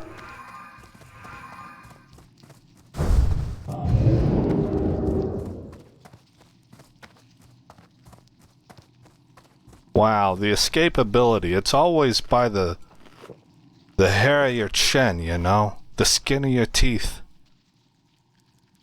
So it's constantly like a tense moment. But, my mage does escape with, I guess, like, regularity. But every time I'm like, I can't believe I got away with that. You know, because you're within a hair's breadth of, death.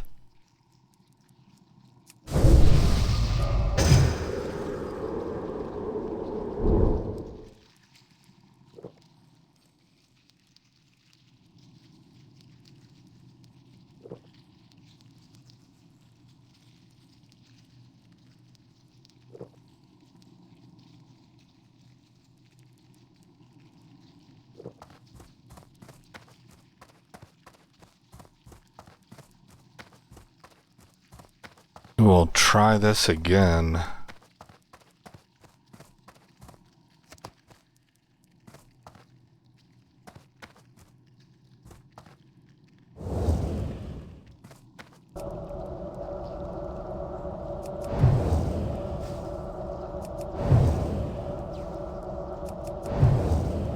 Apparently the drone is the one that calls for help. Alright, that's going to make things easier.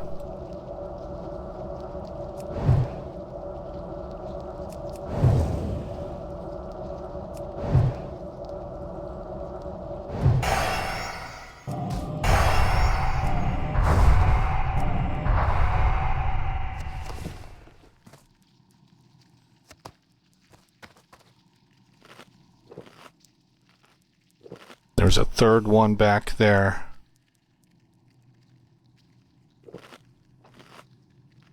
Armor reduced by 50%, okay.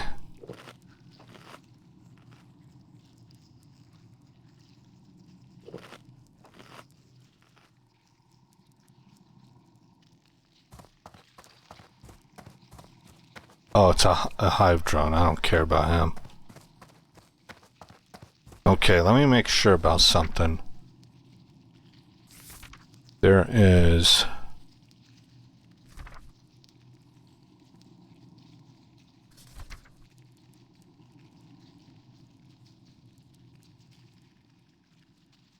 Oh, frost. Ice armor and frost armor. Frost armor increases armor by 200.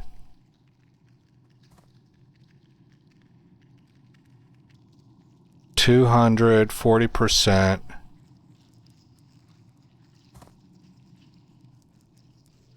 $25%. $290, 40%. So this one's better. Okay, so and that's the one I'm using, right? Yes. Alrighty then.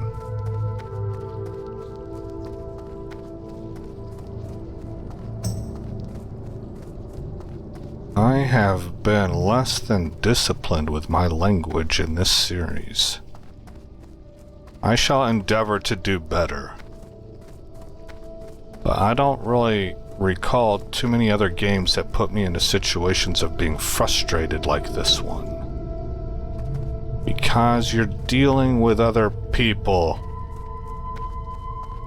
How do I get down further? Is there another tunnel? Not really. Oh, wait, here we go.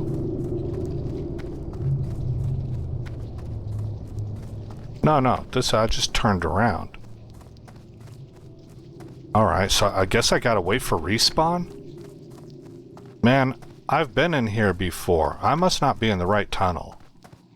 Because I've been here with multiple other characters, and this place is like a farging labyrinth. So I must be in a different tunnel.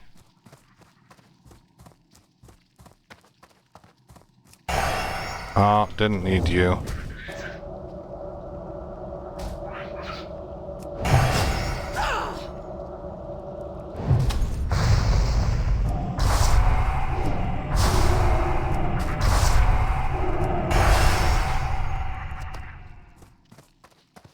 All right.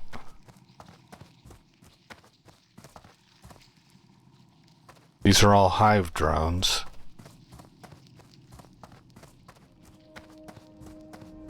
Is there another tunnel in this area?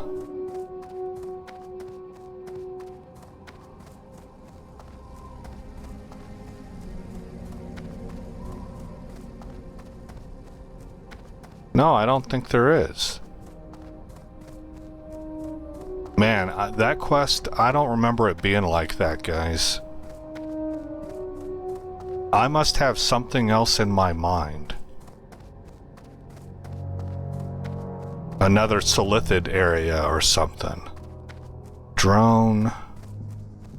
Drone.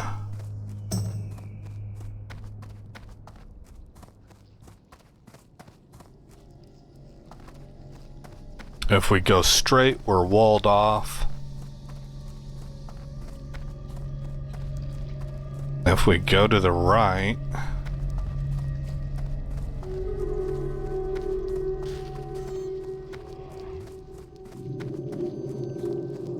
we're walled off for that area. Let me see if this guy will join a group.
This is the other thing that really kills your XP per hour, is sitting around waiting on respawns.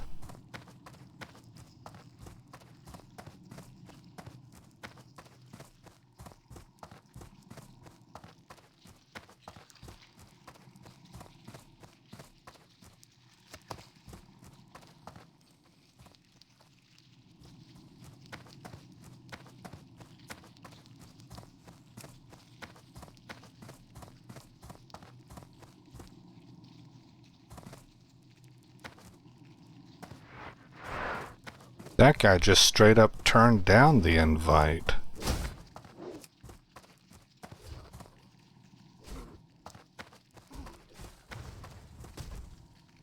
Yeah. Yeah, I invited him twice. He said no.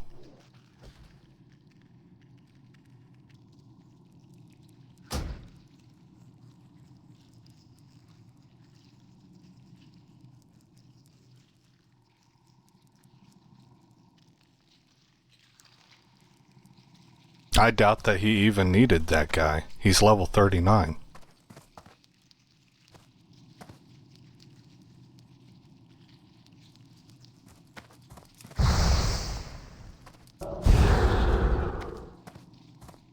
I need 3 more.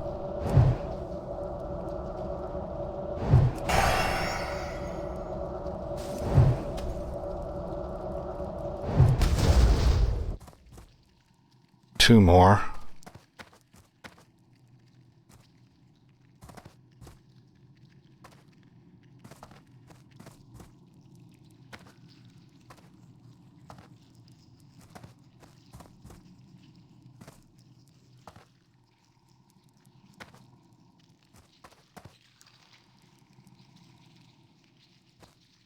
Yeah, I'm a little bit surprised by this. I just don't remember it being like this before on my other characters.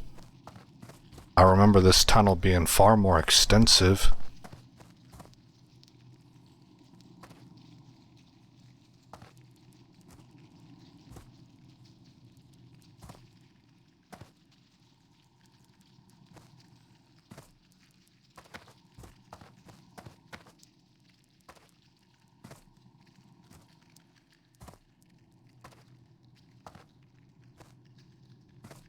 I remember whenever I first started playing WoW again, and there was,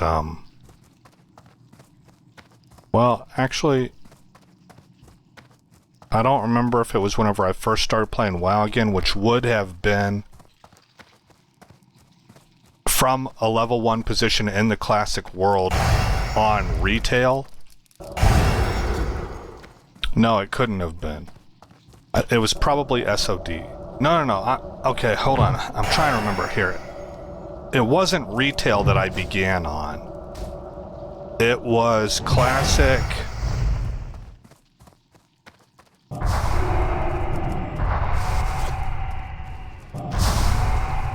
Wrath of the Lich King. It was either that or it was SOD.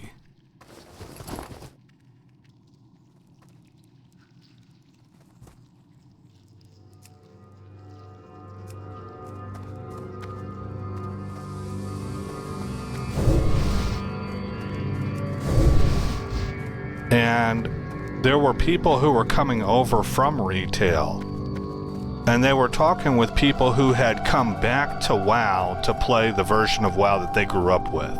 Okay, so you have in general, a younger set of players and an older. Now, none of them were as old as me. This was a Gen Z versus millennial kind of, I guess, debate. But I got involved in it too, just not debating or arguing with people, just reporting what things were like in original WoW. And it all revolved around this guy that was talking in chat. I think he got called out. This is a low level, it was Alliance side, it was Elwyn Forest.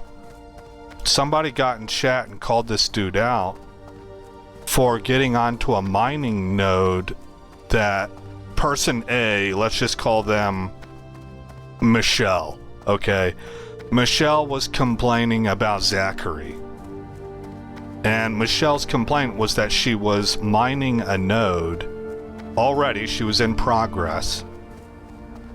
Like not her first strike, she had been mining it, and Zachary swoops in and starts spamming mining on the node to steal some of the I guess swipes on the node from her.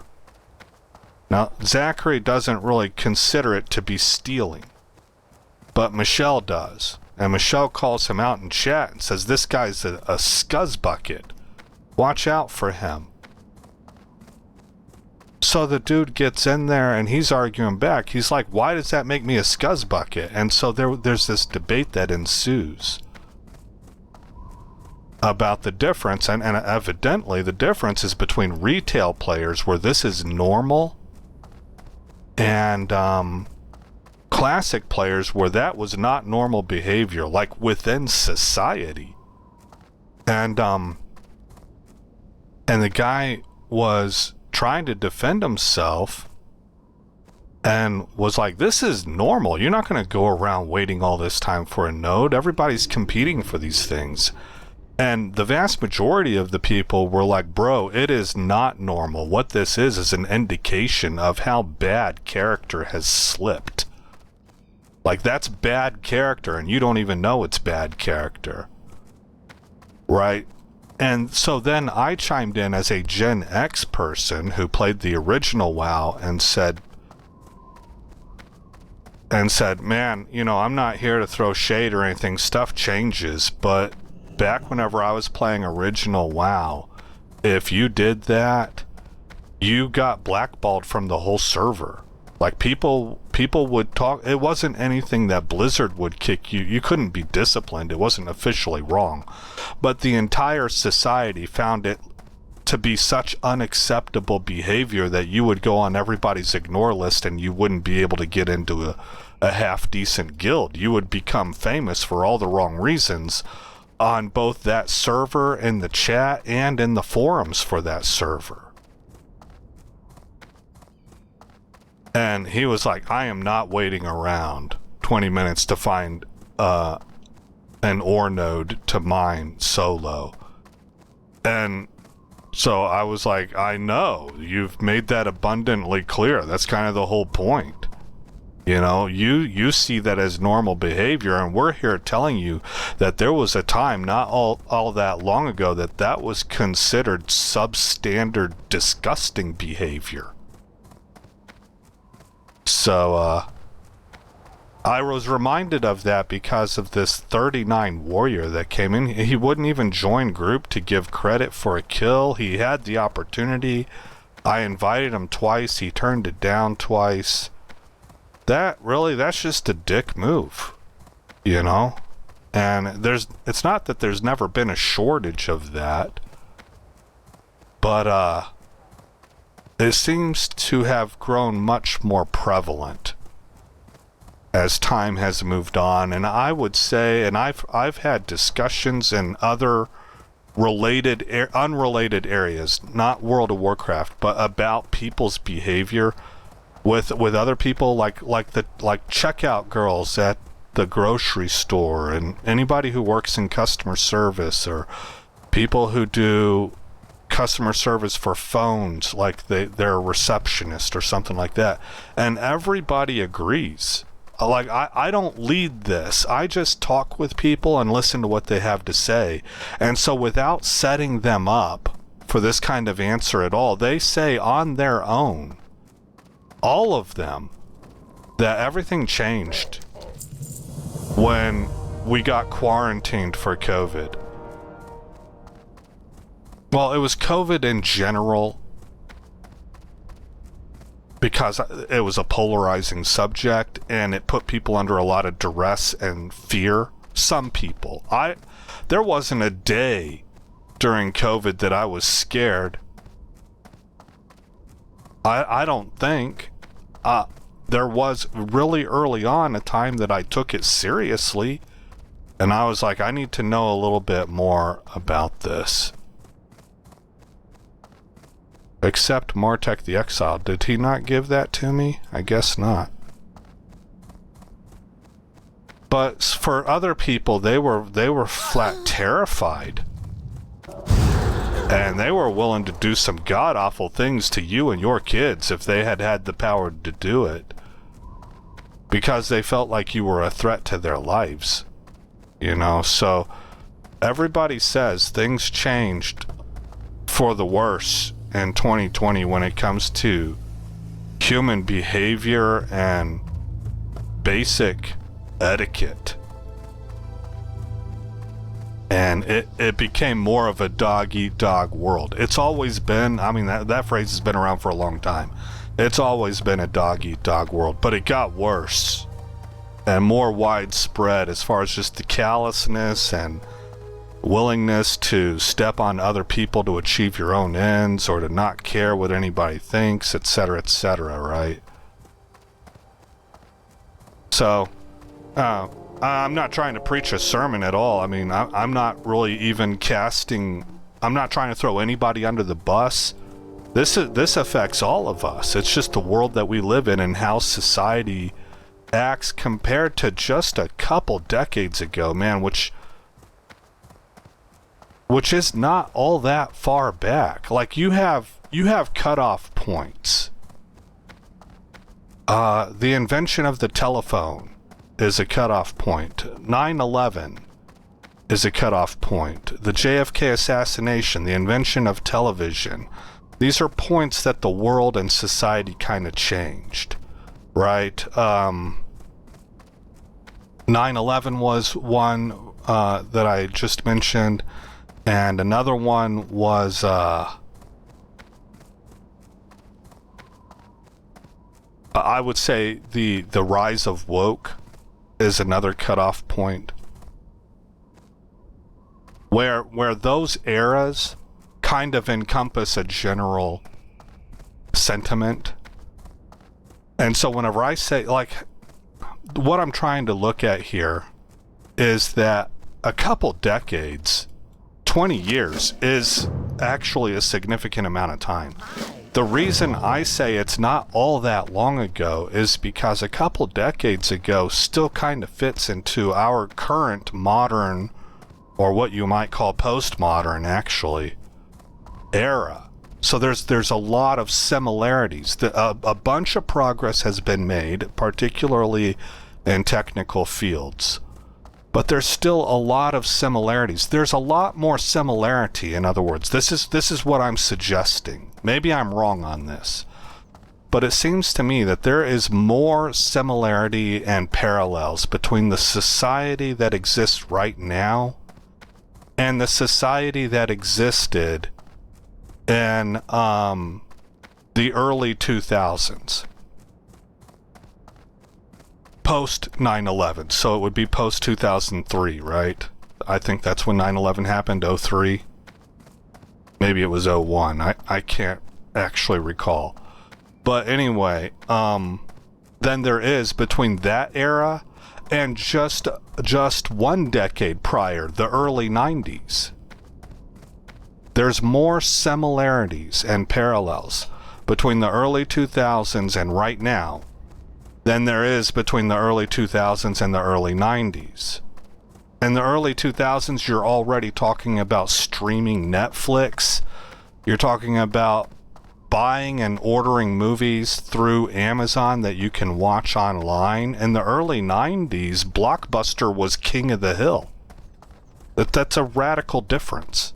There was no internet in the early 90s.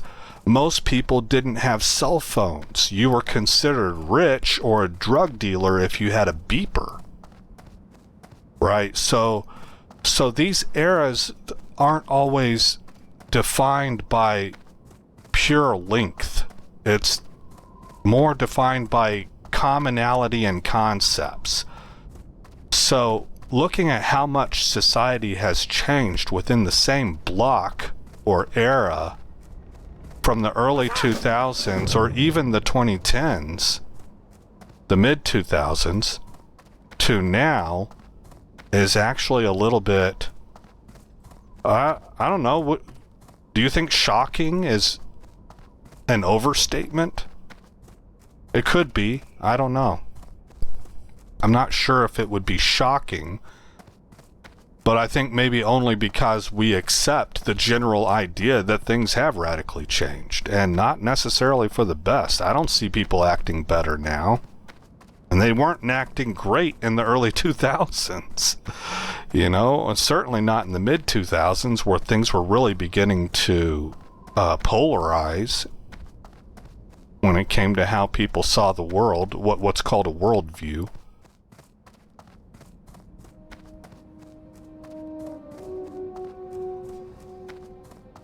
Boy, you can call me crazy all you want, but I lived it, man.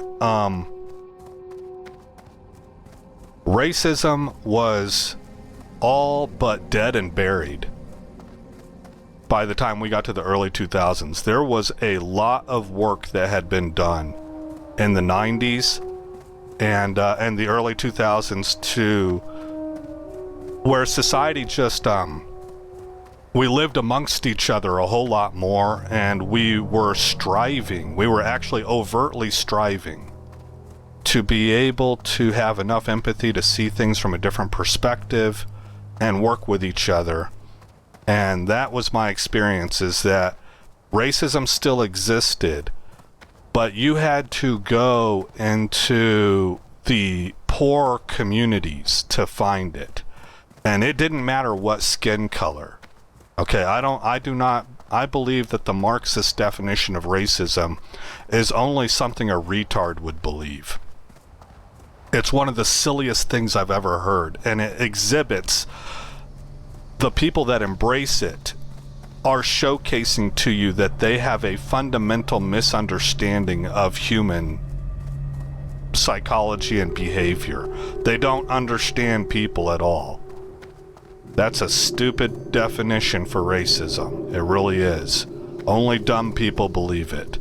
Well, I'll say only dumb people and the indoctrinated, because a lot of times the indoctrinated, they just simply haven't heard anything else. So they're guilty by ignorance. You know, ignorance is not stupidity. So anyway, You really had to get into these poor communities, whether it was white, black, Latino, Asian, before you really found an awful lot of hatred for people that didn't look like you, right? Or maybe you wouldn't even, I think it's even an overstatement to define it as hatred. I think it's better defined as severe distrust, typically born out of personal experience, right? But that personal experience is kind of limited. We're going to go to Camp Tarajo. But enter Obama, who won the black vote by 99% and then proceeded to completely sell them out. and pivot the DNC towards the Hispanic population, and particularly the illegal immigrant Hispanic population. Dreamers, right?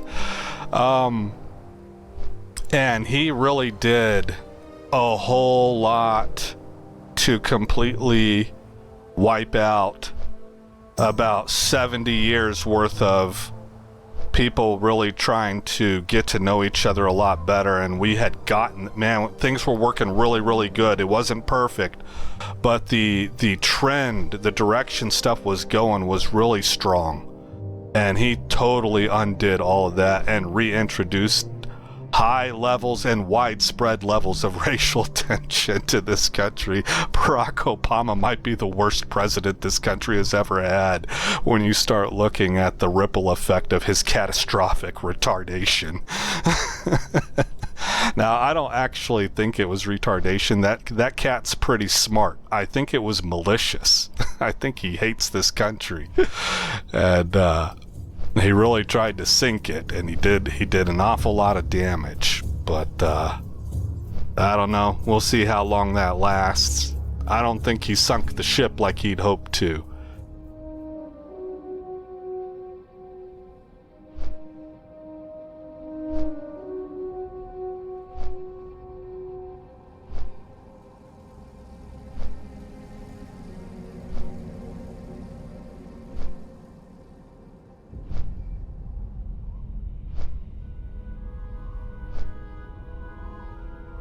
How pissed do you think that dude is that for his quote-unquote third term, and yes, I am referencing the stolen election of the Biden administration, how pissed do you think that dude was that his bench was completely empty? He had everything in place to be able to pull it all off and let him call the shots from the basement of his DC mansion. But he didn't have any go-to people. He got saddled with Biden and Kamala, and then to run in 2024, he was forced to go with Kamala. There was nobody better. You know, those two. You know, Obama was really, really clever, and how, like, he had a good sense of how to push things right up to the limit of where society would accept and then just kind of cool it, and how to hold back the more rabid leftists in his administration and just tell them, no, we're not doing that. That's frickin' insane and you're stupid. And to play the long game. Biden and Kamala were such clowns and so bad at the political side of things that they pretty much drug out into the light for everybody to see what Obama and those affiliated with him were about. And the exposure, like, these are the kinds of people, they're kind of like the mafia. They really rely on being able to do their riffraff in the shadows. And they got drug out into the light, which severely hampered their capability to do the nefarious things that they want to do. I could see him. You know, he tends to be a guy that's he's got good self-discipline. He's in control of himself. But I could see him in the privacy of his own basement where nobody's watching, just cursing up a storm and throwing a game controller at the wall or something, you know? Whatever it is that Obama, I don't see Obama as the type that really plays video games. I think that dude is constantly busy trying to engineer the world into a greater degree of a death spiral. I think that's one of the most anti-human people we've ever seen when it comes to, like, people that were able to get onto the big stage. That dude hates humans.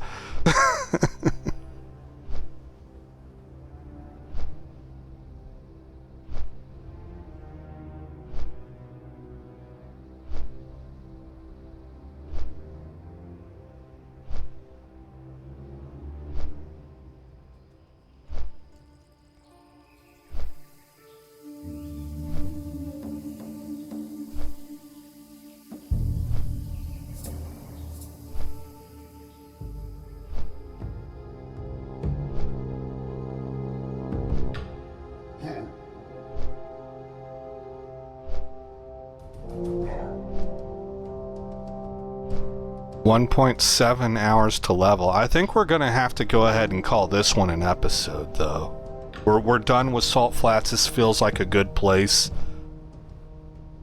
to make a split. We'll turn this quest in and see what's next. It looks like we need to go to Ratchet. Maybe there's something to turn in out there. Fly to Ratchet and deposit 15 silk cloth into your bank. Brother, I need all that silk for tailoring. I don't want to deposit. I'm just gonna say no to that.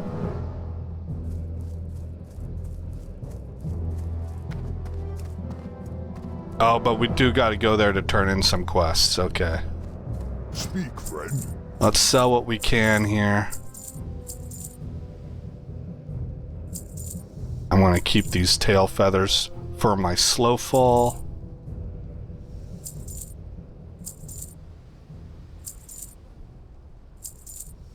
Mana agate is mine. Light feather. Okay, I can sell these. It's the light feather I need. Ooh, do I want to wear that?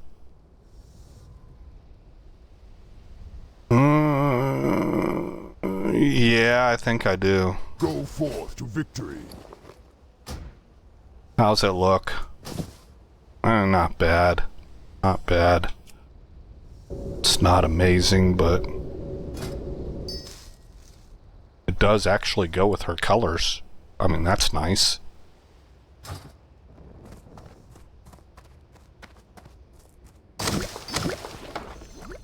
Alright, we're gonna go ahead and fly out to Ratchet and turn some stuff in. I'm gonna see if I can get on with some raiding with my guildmates. With Trump. But I might have missed that boat. Ratchet. And that's okay, because I accomplished a lot of stuff with the mage. Which is what I was aiming to do.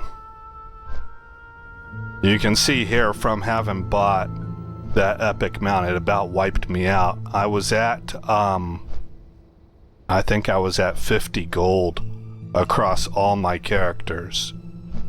And now I've worked my way up to 93 gold across all characters.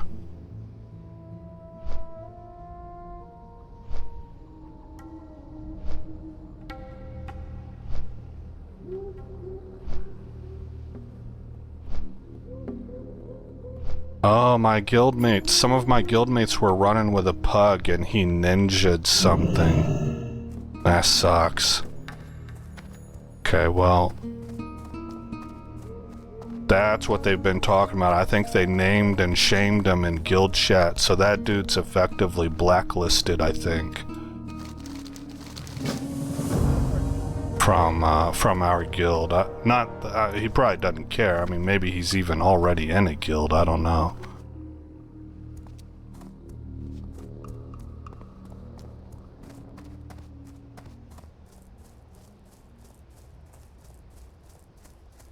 Take the boat to Stranglethorn Vale. Well, look at the timing for us. That's nice.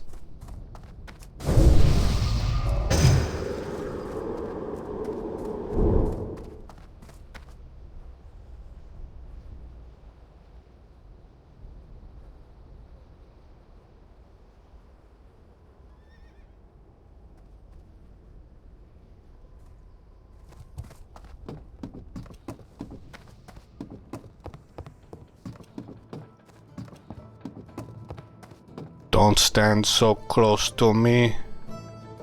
I'll come up here and be my socially awkward, introverted self.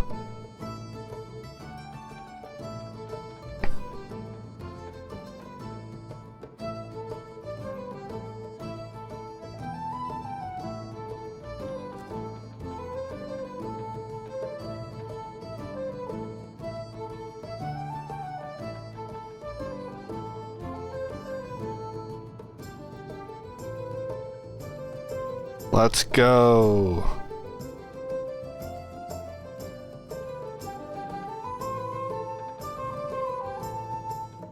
What the heck is a chud, guys? I've seen this going around. I think it's a play off of the term Chad, and it's what, like, lefties... I think lefties reference conservatives as, but it might not be a left versus right thing. It could be somebody who's like terminally online and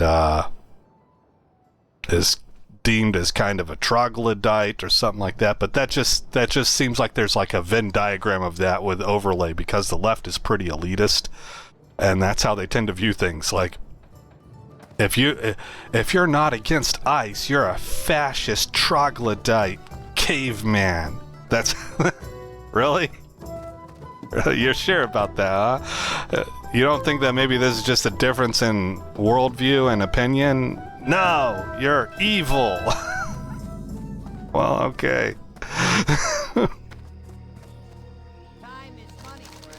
But from what I've been able to tell, whoever the target audience is of what is supposed to be a pejorative just completely embraced it and mocks people that, like, they call themselves chuds, and they mock people for making fun of them, which effectively neutralizes the mockery coming from those people.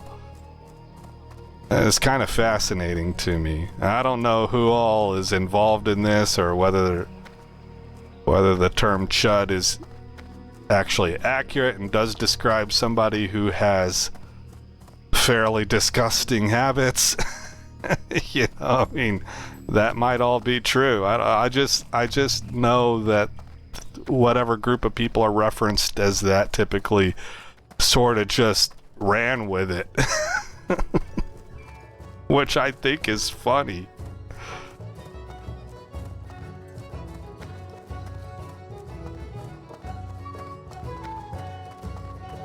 Talk to me. Hurry back. Accept supply and demand. Where do I get that? 85 yards away. Okay.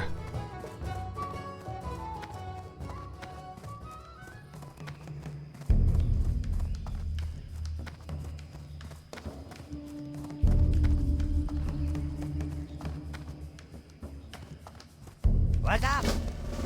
Accept singing blue shards. I'm pretty sure that's in the N.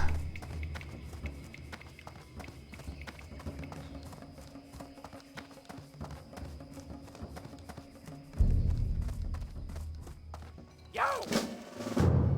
Except investigate the camp.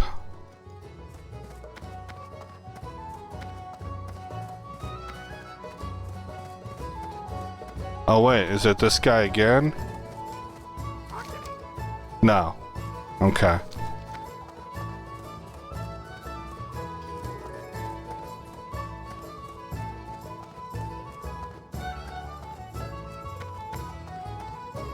What's up? Time is money, man. Okay. Yo, talk to me. Turn in on the 3rd floor. Turn in Goblin sponsorship. Get the Booty Bay flight path. What do you need? Okay. Buy greater healing potions. I always skip that. Hearth to Camp Tarajo.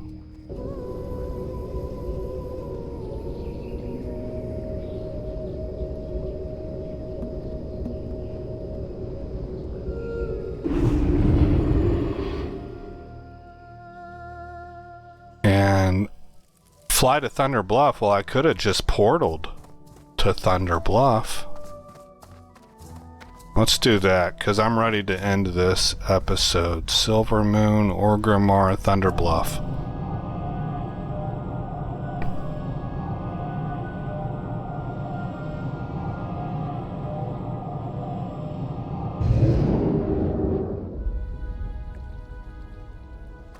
Okay. I don't think there's reagent vendors here. I have to find them elsewhere in Thunder Bluff.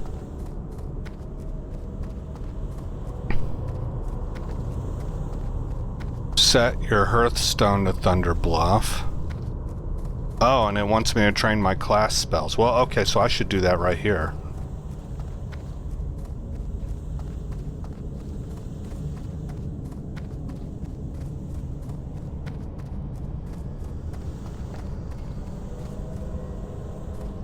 Portal Trainer, Mage Trainer.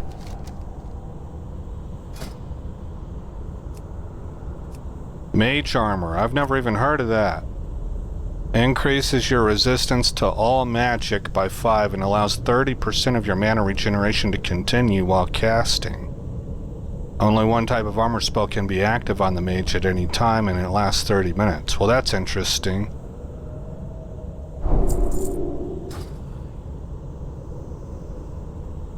Okay, so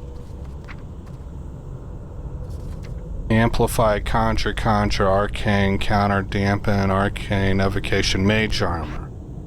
I guess I'm going to put you out over... Well, I tend to have my armor spells out here. Yeah, but I don't know if I see myself using that very often right now. I'm going to put it out of the way. Scorch rank 3.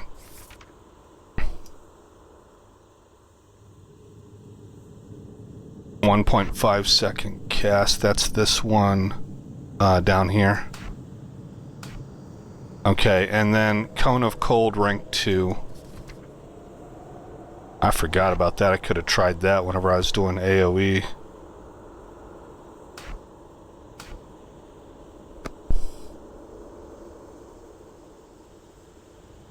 Okay. Now we will go set our Hearthstone.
Okay.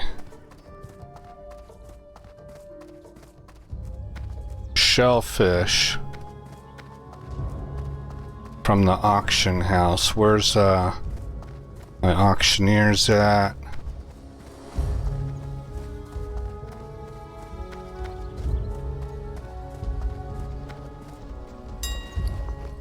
How much is it? Because it told me to buy these 2 elixirs of water breathing, and it ain't had me use it yet. How many am I supposed to get? 10 of them.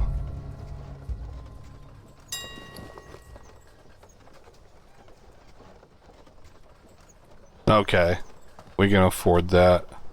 Here's 20 for a gold, 5 for 20. Yeah, let's do this. Buy that out. And buy that out.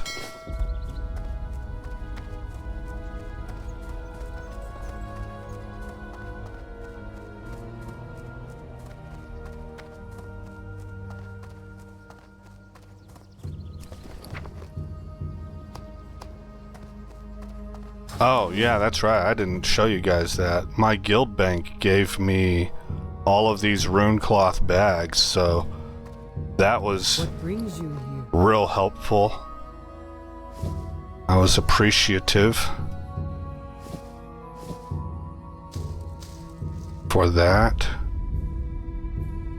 Didn't I already hit this to begin the quest? I'm sure I did.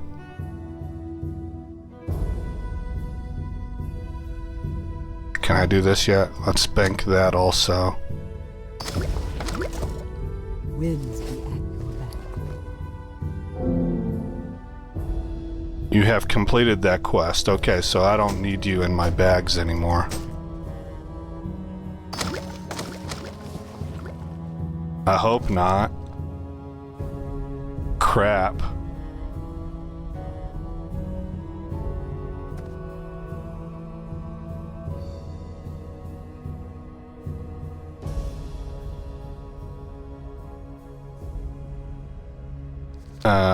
Yeah, I'm gonna assume I didn't. Alright, now it says fly to Stone Talon Mountains. Did I actually set my hearth here? I don't know that I did. Where's the inn at? Tabard vendor.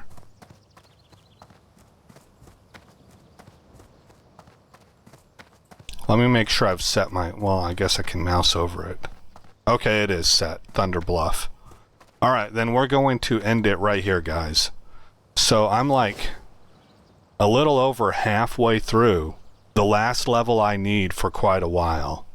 And my enchanting is where it was at the beginning. It's at 122. But in the next episode, we'll probably fly to Orgrimmar and buy a real cheap shield. And I'll see what I can do about leveling, like using tailoring to create some silk-based recipes and disenchant them for the materials needed so that we can level up here. That's the idea. Now, I don't know for sure that we'll be playing her in the next episode, so I guess I should say the next time that we play Halcyon Days here. But again, I'm Aesop Grimm. Thank you for coming by the channel. I hope you like what you saw. More importantly, I hope all is well in your neck of the woods. And I'll see you in the next episode, where this story continues. This place. Ain't no such thing as civilized.